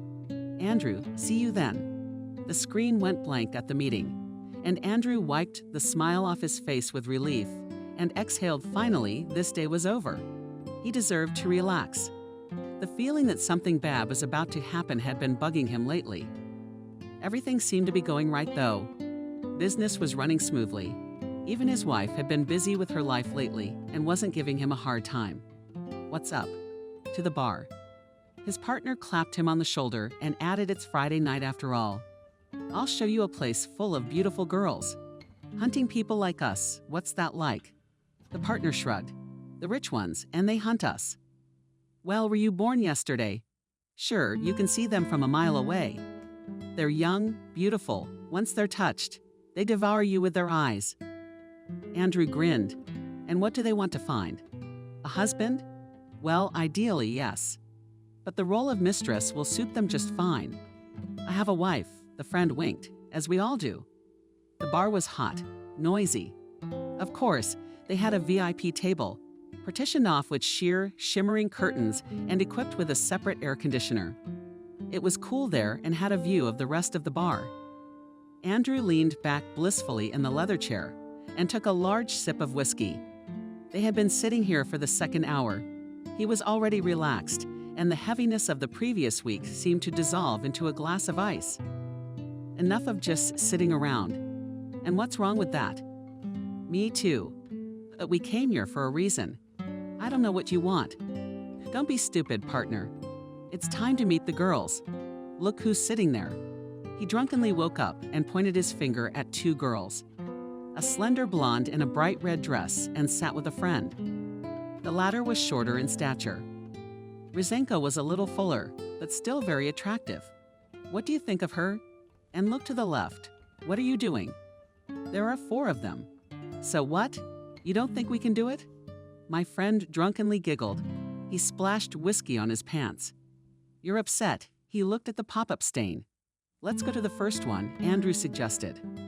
Where's the blonde in the red dress? He raised his head and suddenly froze. I found something better. Look at her. Apparently, just Andrew looked in the direction and froze. There was a girl looking right at him. Thick, shiny black hair was styled in a flawless bob. Huge green eyes were eye-lined. Dressed in an off-white suit, Cindy whispered in surprise to him. What did we get, friend? He suddenly staggered and fell right on Andrew. And what do you want? The last glass was unnecessary. He tried to lift his friend up, but it was not possible to put him on the sofa at once. After making sure he wasn't going to fall anywhere, Andrew stood up to walk over to the mysterious stranger. He glanced over to where she was sitting, but the table was already empty. Was it just a vision? No, he definitely saw his ex-wife. It was her. Maybe she moved. He made his way through the crowd. No, Cindy wasn't at the bar. She'd gone outside. Several tipsy men were smoking near the entrance. After looking around confused, Andrew returned to the bar. He helped his friend home and then drove to his place. On the way, he thought back over and over again to what had happened at the bar. Could it have been Cindy? The girl at the bar had looked perfectly healthy. At the hospital, they'd made it clear that his wife would never walk again. And there was little chance she'd live long after that without proper care. Then it's just a coincidence. Just a very similar girl, or he's hallucinating. A week later, Helen went to a restaurant with her friends after a shopping trip. Well, asked Alice, how are things going with your gardener? Helen blushed. No, he's a tough nut to crack, isn't he? Julia grinned. No, I haven't done anything. Boring. I'm a married woman. My husband is also a married man. Nevertheless, a week ago, he and yours went to the Carmel. To the Carmel, Alice joined in. I see. What kind of Carmel? Helen asked, perplexed. A bar where rich men rank girls for the night. I see. All right, girls, enough about them. Julia waved her hand. Let's talk about the good stuff. We're having a charity party in a week. Everyone's already gotten invitations. What kind of party? Helen asked. Julia shrugged. It's something about helping some people affected by something I don't remember. Isn't it? Alice interrupted her. The main thing is to come with your husband in a beautiful dress. Listen to the representatives of the charity fund for half an hour. Make a contribution, and then you can have fun. Yeah, these nights are always memorable. Helen, you and your husband should definitely be there. The girl shook her head doubtfully. I'm not sure I want to spend the whole evening with him.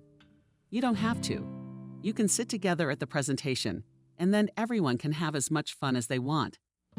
All right, I will. Back home, Helen decided to look in the garden. Liam was cutting something again. Hello, she said to him.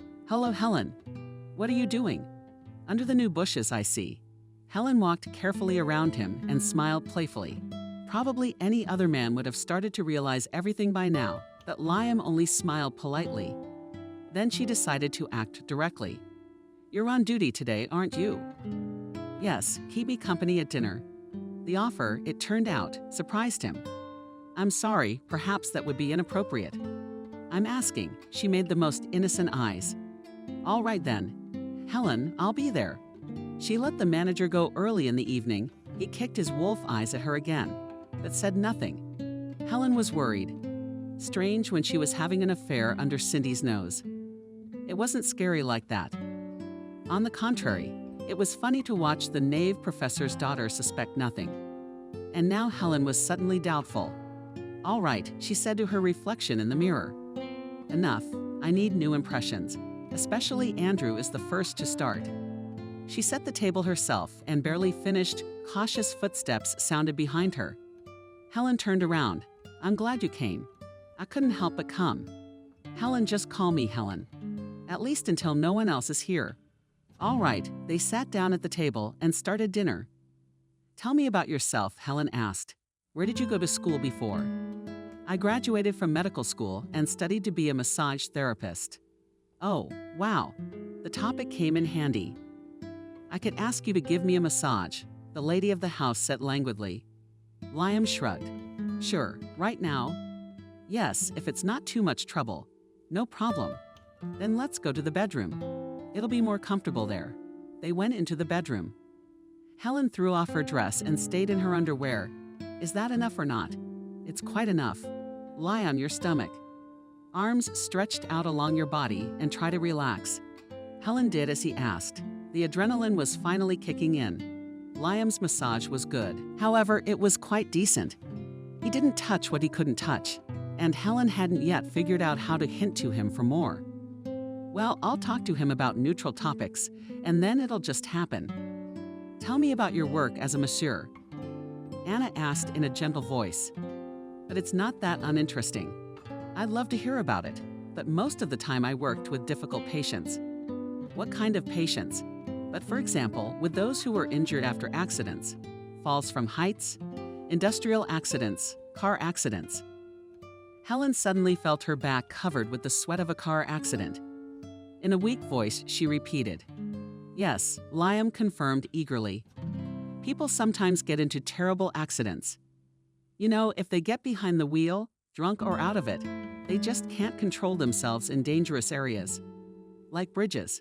Yes, Helen repeated quietly, bridges. In the ensuing silence, the phone suddenly rang. Oh, sorry, it's my security guard looked at the screen. The alarm has gone off. What does that mean? Possible trespassing. I'm sorry, I'll have to check. He's gone. Helen sat on the bed and threw on a robe. She was shaking all over. It's just a coincidence. It's just a coincidence. It's just a coincidence. After all, it wasn't like Liam had said anything wrong. It just turned out that he was a massage therapist who worked with people who had survived car accidents. It's not that uncommon. It's just that her brain is releasing this information out of fear. If she pushed someone from a height, she'd have noticed that part of his sentence. Enough to think about, of course. And the continuation of the evening with the guard could be forgotten. She would remember the accident every time she looked at him. She was with Andrew at the crash site. Cindy had already been taken to the hospital. She and Andrew were on their way home. They stopped at the bridge, went downstairs, while the car looked like a child's toy that had been run over by a truck. There was blood spatter on the seat, the remnants of the windshield. It was creepy. She got goosebumps at the time, and Andrew said to her, "What a nightmare. How could this have happened?" Then she realized that she had to pull herself together and said as calmly as possible, "Well, everything turned out just fine for us. It must be fate." He looked at her suspiciously, as if he would guess everything. He'd say it was her fault. But instead of an accusation, he only nodded yes, it must be fate. How long had it taken her to find the right drug? It had to be undetectable. Standard forensics. I'm sure the victim would have been tested at the hospital by now. We also had to consider the speed of action, so that Cindy Randolph didn't pass out too soon before she got behind the wheel, or too late when he got to work. Helen finally found what she was looking for. It was an old drug used to sedate and immobilize animals before experiments. Nowadays, such drugs are no longer considered humane. The effects of this substance on people personally were told by an old lab technician. It was with Goblina, half-blind grandfather, who suffered from dementia and worked only because the rector did not have the guts to fire him. As an absentia, for some not the most important credit, was given an assignment to help disassemble his old lab assistant. That's when, among other things, he told her about this drug. And now they don't make it anywhere anymore. Do you know what would happen if a person drank it? No, Helen replied politely. Why would anyone drink it? The old lab technician laughed. We had such a case many years ago. With students, of course, I was just starting to work then. I remember there was a general cleaning at the university, and the students were doing it, so they found this solution. It had an interesting smell, something between flowers and fruit. They thought it was some kind of tincture, so they drank it. Helen guessed. That's right, Sweetheart. And about 15 minutes after they drank it, they got a bad headache. They started to feel dizzy, nauseous. Then they all passed out. Wow, aha, you know what the best part is? When they took them all to the toxicology ward, it took the doctors a long time to figure out what happened. Standard tests showed nothing. So how did they find out the truth? After the guys came to, they told us everything. The effect of the drug was strong but short-lived, so the drug was quickly out of their system. That's correct. The old man gave it to Helen Forgotten. They're disposing of her properly. Honey, even though this liquid is 100 years old, I'm sure this stuff still works. I'd hate to see anyone get hurt. Of course, Helen smiled. Don't worry, I'll take care of it. It's the day of the charity party. Are we sure we don't have to spend the whole evening together? Andrew asked. Helen rolled her eyes. I told you we have to take a picture together at the entrance, then sit through a presentation from the charity. After that, you make a contribution. Then the party starts, and then we'll do whatever we want. I mean, separately. I'm totally fine with that. Something slammed next to them. The couple flinched. It's just a window sash. I'm not blind, I can see it. You've been so jumpy lately. You too? Any reason? Did they look at each other? No, I'm fine. But I'm fine too. Helen looked him over from head to toe. You have to make your husband look good. Then she shifted her gaze to her reflection. In the mirror, the dress fit perfectly, and her hair and makeup were just right. Only her eyes reflected fear, and with good reason. Lately, Helen had noticed that strange things were happening around her. For example, recently on the table in the living room, she found a magazine about real estate, repair, interior design, and so on. Probably left over from the renovation, Helen thought. The maid had pulled it from somewhere and didn't dare to throw it away. She picked it up and was about to throw it in the hamper when her eyes fell on the cover. The house was the same house that Cindy had inherited from the professor. The very house she and Andrew had gotten, tricked and hastily sold. The very house whose money had been the seed money for the fortune they now had. It's just a coincidence, Helen said aloud. I'm putting too much importance on it. She'd also smelled the damned jasmine twice. Moved all the candles in the house, sticks to freshen. Checked her husband's room, went into the room where the cleaning supplies were kept. Nothing. I'm done thinking about it. I have a lovely evening ahead of me. Though she'd been to many events before, this was the first time Helen had seen such a scale. When she and her husband were photographed, she suddenly felt naked, almost vulnerable. It seemed that all these people looking at them knew the whole truth about her. Helen struggled to keep herself in control. She also saw that Andrew was nervous for some reason too. Something's going on with him. Business problems. Finally, everyone settled back into their seats. Helen smiled at her friends. Out of the corner of her eye, she saw Andrew nod to his friends. Okay, socials are done. See the presentation, make contributions. We can stop pretending to be a happy family. Immersed in her musings, Helen didn't notice how it had started. She came to her senses when the host of the event had already said the opening remarks about the organization they would be giving contributions to. The presentation had begun. After a few minutes, Helen was horrified to realize that this organization was raising money for victims of car accidents. She bowed and looked at her husband. Andrew sat pale, small droplets of sweat glistening on his temple. So I'm not the only one thinking about this right now. The thought made me feel better for some reason. But it couldn't be a coincidence. And if it wasn't a coincidence, what was it? Let's look at what kind of trauma a particular incident can cause. The screen flashed with images of a car driving along a forest road, picking up speed. Helen thought that the driver's head flashed through the window of the car. A girl with black hair. The car flew off the bridge and fell into the river. It happened so suddenly that the people sitting in the audience gasped. The following injuries can be sustained in this accident: broken forearms, broken femurs, broken pelvic bones, and ruptured spleen. There is also a high probability of serious damage to the spine. Helen sighed convulsively. She was short of breath. She really wanted to get up and leave. You can't. She couldn't. What would they think of me? She turned her head and looked at her husband. He looked even worse. Pale, wet, he stared straight ahead and seemed to be concentrating all his efforts on not fainting. Finally, the presentation was over. Don't forget to make a contribution, muttered Helen Andrew. Quickly, she stood up and walked towards the exit. It felt a little lighter outside. The cool evening air mulled over her, and Helen could clearly feel how wet her back was. She knew she should go back out there to the humans and continue acting like nothing had happened. But she didn't have the energy to do that. What's the pilot doing? She heard a voice behind her.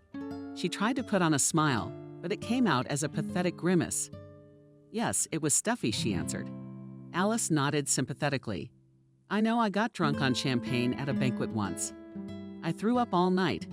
Helen smiled weakly. Let's go. Her friend took her hand. Drink water with ice and lemon, and you'll feel better. And we should eat something. All right. When they got back to the gym, Helen first looked for her husband. He was sitting surrounded by other businessmen. She saw that there was an empty glass of whiskey in front of him, and a second glass in his hands, also almost empty. His gaze was already a little mouth-focused. On his cheeks, a blush protruded. But he seemed to have calmed down a bit. That's a good thing. They don't need panic right now. Why are you frozen? She heard her friend's voice. Let's go have some fun, have a drink. Helen shook his head negatively. Gotta keep a clear head. Alice poked, waved to a passing waiter, and took 2 glasses from his tray. Drink. She handed the champagne to her friend. You look like you've seen a ghost. Helen looked at the glass. And really, maybe she had enough for today. She resolutely reached out her hand, took the glass, and took a big gulp, leaving only a little drink at the bottom. That's another matter. Let's go dancing. Wait.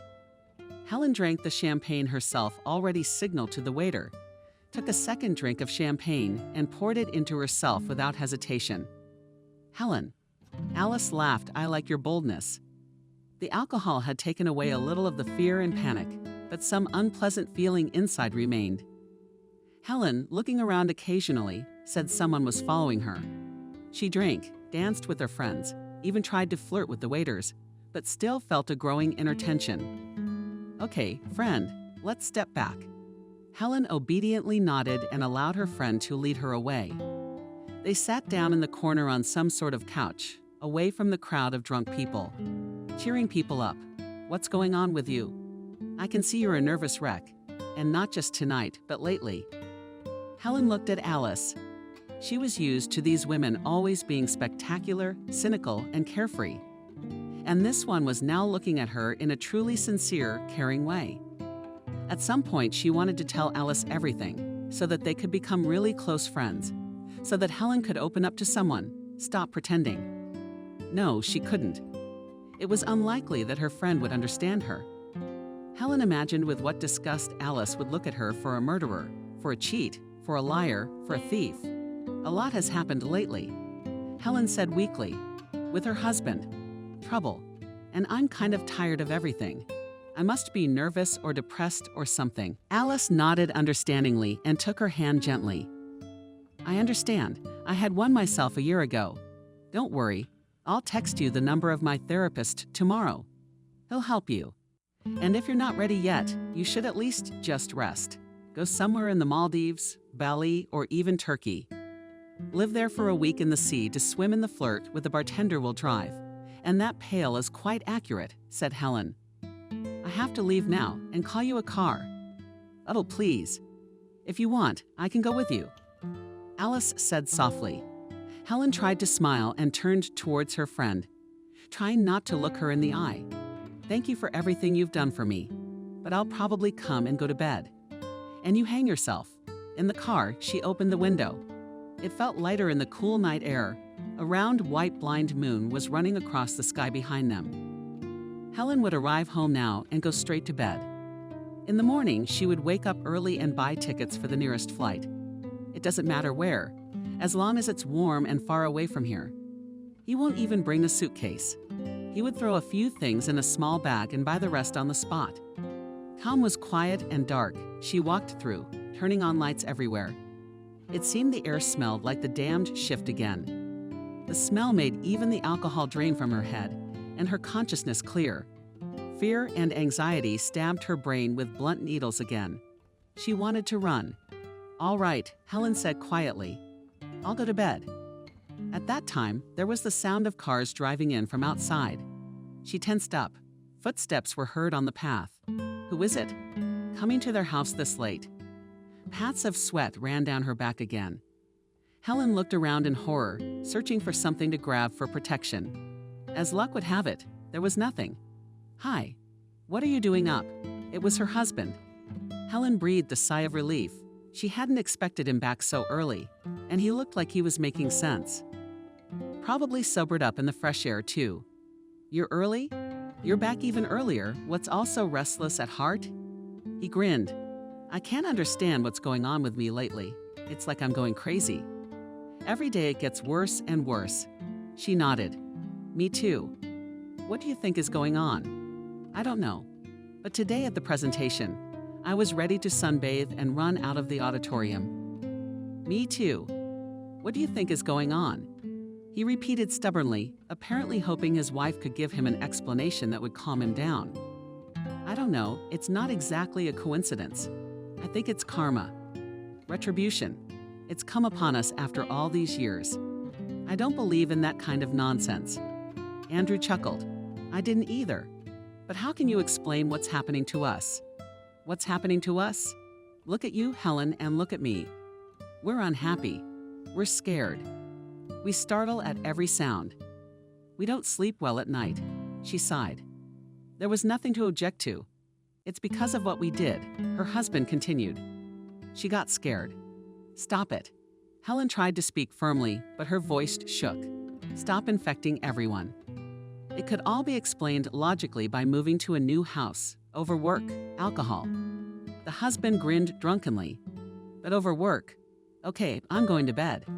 He walked up the stairs and turned right. Andrew had a separate bedroom there. Helen gave him a silent glance. "Okay, I have to go to bed too. I don't want to think about anything else tonight." She went upstairs to her room. She didn't even have the energy to take a shower. Helen could only undress and collapse into bed. Despite her tiredness, sleep didn't come. The room was stuffy, and the smell of it. It was probably also because of the moon. It was shining so brightly through the bedroom window. Out of spite, Helen suddenly began to think that the full moon was a time of mysticism, witches, ghosts, and ghosts. Maybe Cindy Randolph had died and her spirit was taking its revenge. What kind of nonsense is that? Helen sat up in bed. She should take a shower, or at least open the windows so it wouldn't be so stuffy. She went to the window and opened the wide sashes. The moon illuminated everything around them as far as the horizon. Their neatly trimmed yard and garden. Her thoughts suddenly returned to Liam, or rather to his story about the victims of car accidents. Then she thought again about the charity event. The footage of the crash of the woman with black hair in the driver's seat. Suddenly, she thought she saw something white between the trees. She looked closely. No, nothing. Then again, something flashed. Helen squinted and saw the outline of a human figure. A woman's. What is it? Someone's trespassing on their property. We should call security or at least wake her husband. But her feet felt like they were stuck to the floor, and the figure was getting closer. The dense trees hid her, or on the contrary, her white dress shone brightly in the moonlight. It was already clear that a girl in a white dress with long black hair was approaching the house. Helen froze. The figure stopped. Helen watched as the girl slowly raised her head. The skin on her face was white, and Helen suddenly saw clearly the bright green eyes staring back at her. "No," she almost shouted and sent from the balcony. "No." Helen slammed the window sashes shut with a clatter. She had never been so scared before. She jumped out of the bedroom and ran to her husband's room. Andrew screamed. She swung open the door to his bedroom. The room was empty. Windows open, crumpled blankets lying by the bed. It became even more frightening. With trembling fingers, she picked up the phone and dialed the security number. There were long beeps, but no one answered. What to do? Call the police. What would she tell them? She'd seen a ghost in white, and her husband had left the house in the middle of the night. Would they come to something like that? They'll think she's drunk. And how long would they drive here? Maybe Andrew just decided to keep going out and left, but something told her it wasn't that simple. And why aren't the guards answering? Helen gathered her courage and left the room. The house was quiet. She cautiously went down to the first floor, saw that there was a light on in the hallway and the front door was open. Her knees trembled. There was nothing to do but gather her wits, get out of the house, and survey the area. She walked slowly through the hallway and out into the street. On the one hand, she should have called out to Andrew, but on the other, she might attract someone with her scream. Who a ghost? Stop thinking about it. I'm a grown man. I don't believe in that nonsense. But it's easy to say that to yourself during the day, but at night, by the light of the moon, when she saw a girl in a white dress a few minutes ago, and her husband disappeared from the room. It's harder to believe that ghosts don't exist. It's okay. She whispered to herself, it's okay. Helen walked slowly down the center path of the park. No one was there. Where was the guard? She forced herself to walk all the way to the gate. She didn't meet anyone on the way. If there was a ghost, it was on her path now. He didn't get caught. Helen got ready to walk back. She heard a voice behind her. Her heart stopped, but then she realized it was her husband's voice. She turned around. Andrew was staring at her in his pajamas, pants, barefoot, spiky hair, and a completely mad face. "What are you doing here?" he asked. "What are you doing here?" "In the garden at night, almost naked." He looked around fearfully, as if he was afraid that her screams would attract attention. Andrew put his finger to his lips. She might hear you." Helen felt a shiver run down her spine. Who is she? Her voice was hoarse, probably because her mouth was dry from fear. Her husband looked at her fearfully and waved his arms. He looked completely mad. "Let's go inside," Helen suggested in a trembling voice. "Yes," the husband replied absent-mindedly. "I hope she won't get there." The mistress of the house wrapped her arms around herself. Only now she noticed that she had run out in her nightgown. She must look as ridiculous as her husband. At least it's a good thing no one can see them or is seeing them. "Do you know where our guard is?" Helen asked as they walked toward the house. The husband shrugged indifferently. Probably she killed him, or put him to sleep, or had his ox sucked out by a hypnotist. The soul. I don't know. Anyway, stop it, Helen said sharply. The hair on the back of her neck stirred, though. It was a little easier at home. She locked the door and followed her husband into the kitchen. He was already pouring himself a whiskey. "Do you want a splash?" he asked carelessly. She nodded. "What was that?" Helen asked. "What did you see?" He drank in the indifferent look, stared somewhere in the wall and shrugged. "I don't know, Helen, a ghost." "A ghost, a hallucination." In a hoarse voice, she clarified Cindy Randolph. Her husband nodded doomedly and asked, "Did you see her too?" "I don't know, but there was a girl in a white dress with black hair in our garden. It might have just been someone trespassing on our property." He frowned. "Helen, don't kid yourself. You know perfectly well what we saw." She turned pale. "It can't be. It's a hoax."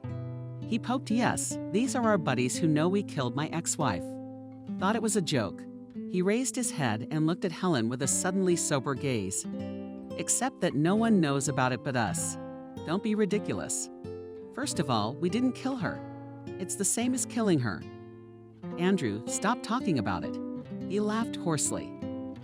"Do you have any other explanation for what's been happening to us for the last month?" They were silent. They drank another glass. The house was quiet. And then suddenly there was a click. Helen suddenly realized that it was the front door opening. The fresh night air rushed into the kitchen, laced with the lingering scent of jasmine. There was that damned smell again. Andrew groaned and wrapped his arms around his head. So he could feel it too. Helen didn't have time to finish the thought. Music came from the street. They recognized the tune immediately. Cindy used to play it all the time on the gramophone her father had left behind.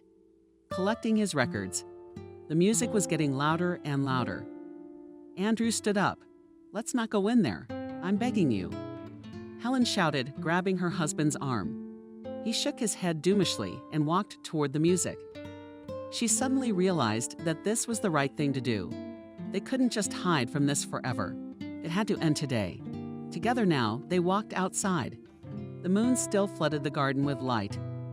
Music was coming from somewhere in the depths, as if a gramophone stood in the shadows of the trees. The gramophone was also a ghost. A faint wonder flashed through the mistress's mind. She and her husband walked slowly, doomed, as if they were going to an execution. Helen was hardly even surprised when, at the back of the garden, she saw a girl with long black hair letting loose past her shoulders. In a white long dress, with an equally white face, barefoot. Of course it was her. Huge green eyes looked at them calmly. Cindy said quietly, almost in a whisper to Andrew, and cried. Helen even watched with some inner amazement as her spouse knelt down, covered her face with her hands, and began to shake with sobs. The girl slowly shifted her gaze to her, and Helen herself wanted to kneel down. "Why are you frozen, silly? Run away," she shouted to herself, but her legs felt like they were stuck to the ground. Instead, she asked, "What do you want?" "A confession." The phantom said quietly. "Forgive us," shouted Andrew. "Forgive us." His answer was a cold, indifferent stare. "Tell me," whispered the phantom. "Tell me, what have you done to me?" Helen suddenly felt how dizzy she felt. Air became scarce. Her chest squeezed as if with discs. It seemed that a few more seconds and she would suffocate. Now Helen was ready to do anything to get rid of this terrible feeling of heaviness and hopelessness. "I poisoned you," she exhaled. "At work I got a drug that could not be detected in the tests. The morning of your accident, I put it in your tea. You should have gotten dizzy, nauseous, passed out." The ghost nodded slightly. She ordered next. "Then I tricked you," almost shouted the rendition of Andrew. "Promised treatment in Germany, and himself forced to sign documents to transfer the rights to the house to me. Next, then I sold your house, withdrew all the money from our account, and ran away with Helen." The ghost turned to her. "You. That confirms it." Helen nodded, feeling tears streaming down her face. "Yes, that's what happened."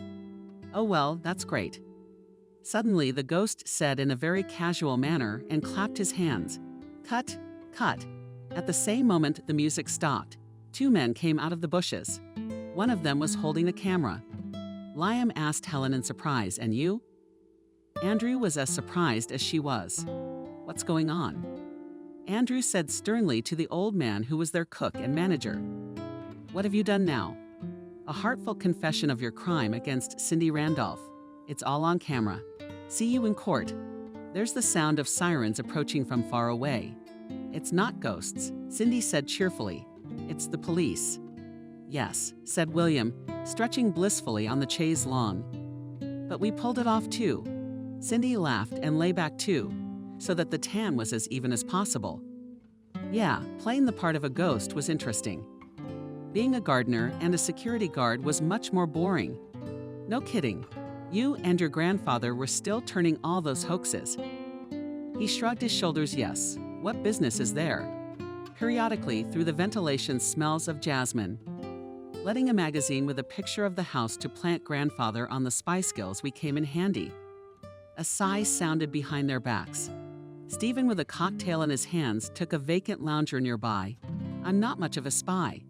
I'd only worked in intelligence for a few years. Then I studied to be a rehabilitation specialist, but I remember some of the old tricks. It's a good thing we still have our old connections. But if it hadn't been for the mind machine, we never would have realized this plan." The granddaughter shrugged her shoulders. "Come on. The most difficult thing was to organize a charity event. It was lucky that an old acquaintance of my father's for justice worked on the board of the foundation." William raised his glass. "To justice." Cindy cheered. "Here's to a well-deserved vacation," said Stephen, though he wasn't in favor of it. "Just a week or 2 in Alanya on the sand we certainly deserve." "Yes, grandfather, notwithstanding all unstarted. Cindy is the oldest." "Fuck you. Not the least bit offended by it. Try it." At the same time, a cook and a special agent undercover to work, and also to restrain themselves, so that in a dream of these creeps do not strangle. But grandfather Cindy affectionately took him by the hand. "You're my gold, professional. Or else." After half an hour, Stephen got up. "Okay, young people, rest, and I'll go swimming in the pool." Cindy looked at him and turned to William. "So Helen tried to seduce you too?" William raised his eyebrows. "What do I hear in your voice?" "Jealousy, perhaps." "You know that," William said fondly and ran his thumb over her cheek. "I only want you, I know," she said softly and kissed him. "Shall we get married?" He asked carelessly, but Cindy noticed the excitement in his voice. "Is it because I'm rich now?" "Of course," Cindy shrugged. "Why wouldn't it be? It's the first pancake. Are you going to be the perfect husband for me?" Cindy had many fond memories of her father, but there was one favorite that happened on her 8th birthday. "Come on, Dad, come on." She'd been pestering him all morning. "Where are we going?" "To the carousel." Stephen smiles slyly. "Not guessed." He lightly flicks her obediently on the very nose. Cindy laughs. "But Dad, the zoo is closer." "Think, such a clue has stumped the girl." "Not the zoo, but something close." "A zoological museum." Dad shakes his head no. "Come here, let's do your hair." Cindy obediently comes over, and her father, with deft, confident movements, unravels the paper curlers he had curled for her the night before. In a few minutes, little Cindy's head is covered with shiny black curls. Stephen admires them with a smile, looks into his daughter's big green eyes, and says, "How do you look like her?" Little Cindy frowns her eyebrows perplexed, not understanding what her father is talking about. But then a sudden realization lights up her face. "I realized the oceanarium." That's right, sunshine. Each tank was illuminated with a bluish glow that made the fish inside seem almost magical. They floated lightly in the clear water like birds of paradise hovering in the air. Bright red, yellow, green, with long transparent fins and big round eyes. There were real sharks, turtles with fleshy flippers, and even the usual herring that Cindy had seen at the market when she went grocery shopping with her dad. Near each aquarium they stopped, looking for the corresponding sign that said the name of the inhabitant. In English and Latin, it listed the habitat and adult size. It was the day Cindy remembered most often even years later, especially after her father died. She was 22 at the time, seemingly an adult, but she still misses him. Stephen Randolph was born and raised in a small backwoods village a few hours from the capital. His parents were simple, working people, having lived in the village all their lives, as had their parents and their parents' parents. But Stephen stood out from childhood for his intelligence and curiosity. He was the best student at school and often asked questions that stumped his teachers. His father wanted his only son to follow in his footsteps and stay in the village. But Stephen didn't want to hear about it. "There's nothing good about this town," grumbled Randolph Sr. "I went to the army for a few years when I was young. And then I saw the light everywhere the same. I couldn't find anything better than my home village." 16, Stephen finished school and left to go to Washington, to the university. He saw his father only once afterward, when he came to attend his mother's funeral 10 years later. Instead of coming together under the weight of shared grief, father and son quarreled even more, even when Stephen married and Cindy was born. He did not take his wife and daughter to meet his mother-in-law and grandfather. In work, Stephen was persistent and hardworking. He was the first in his course to defend his PhD, and then became the youngest doctoral candidate in the history of the department. He was a member of the academic council.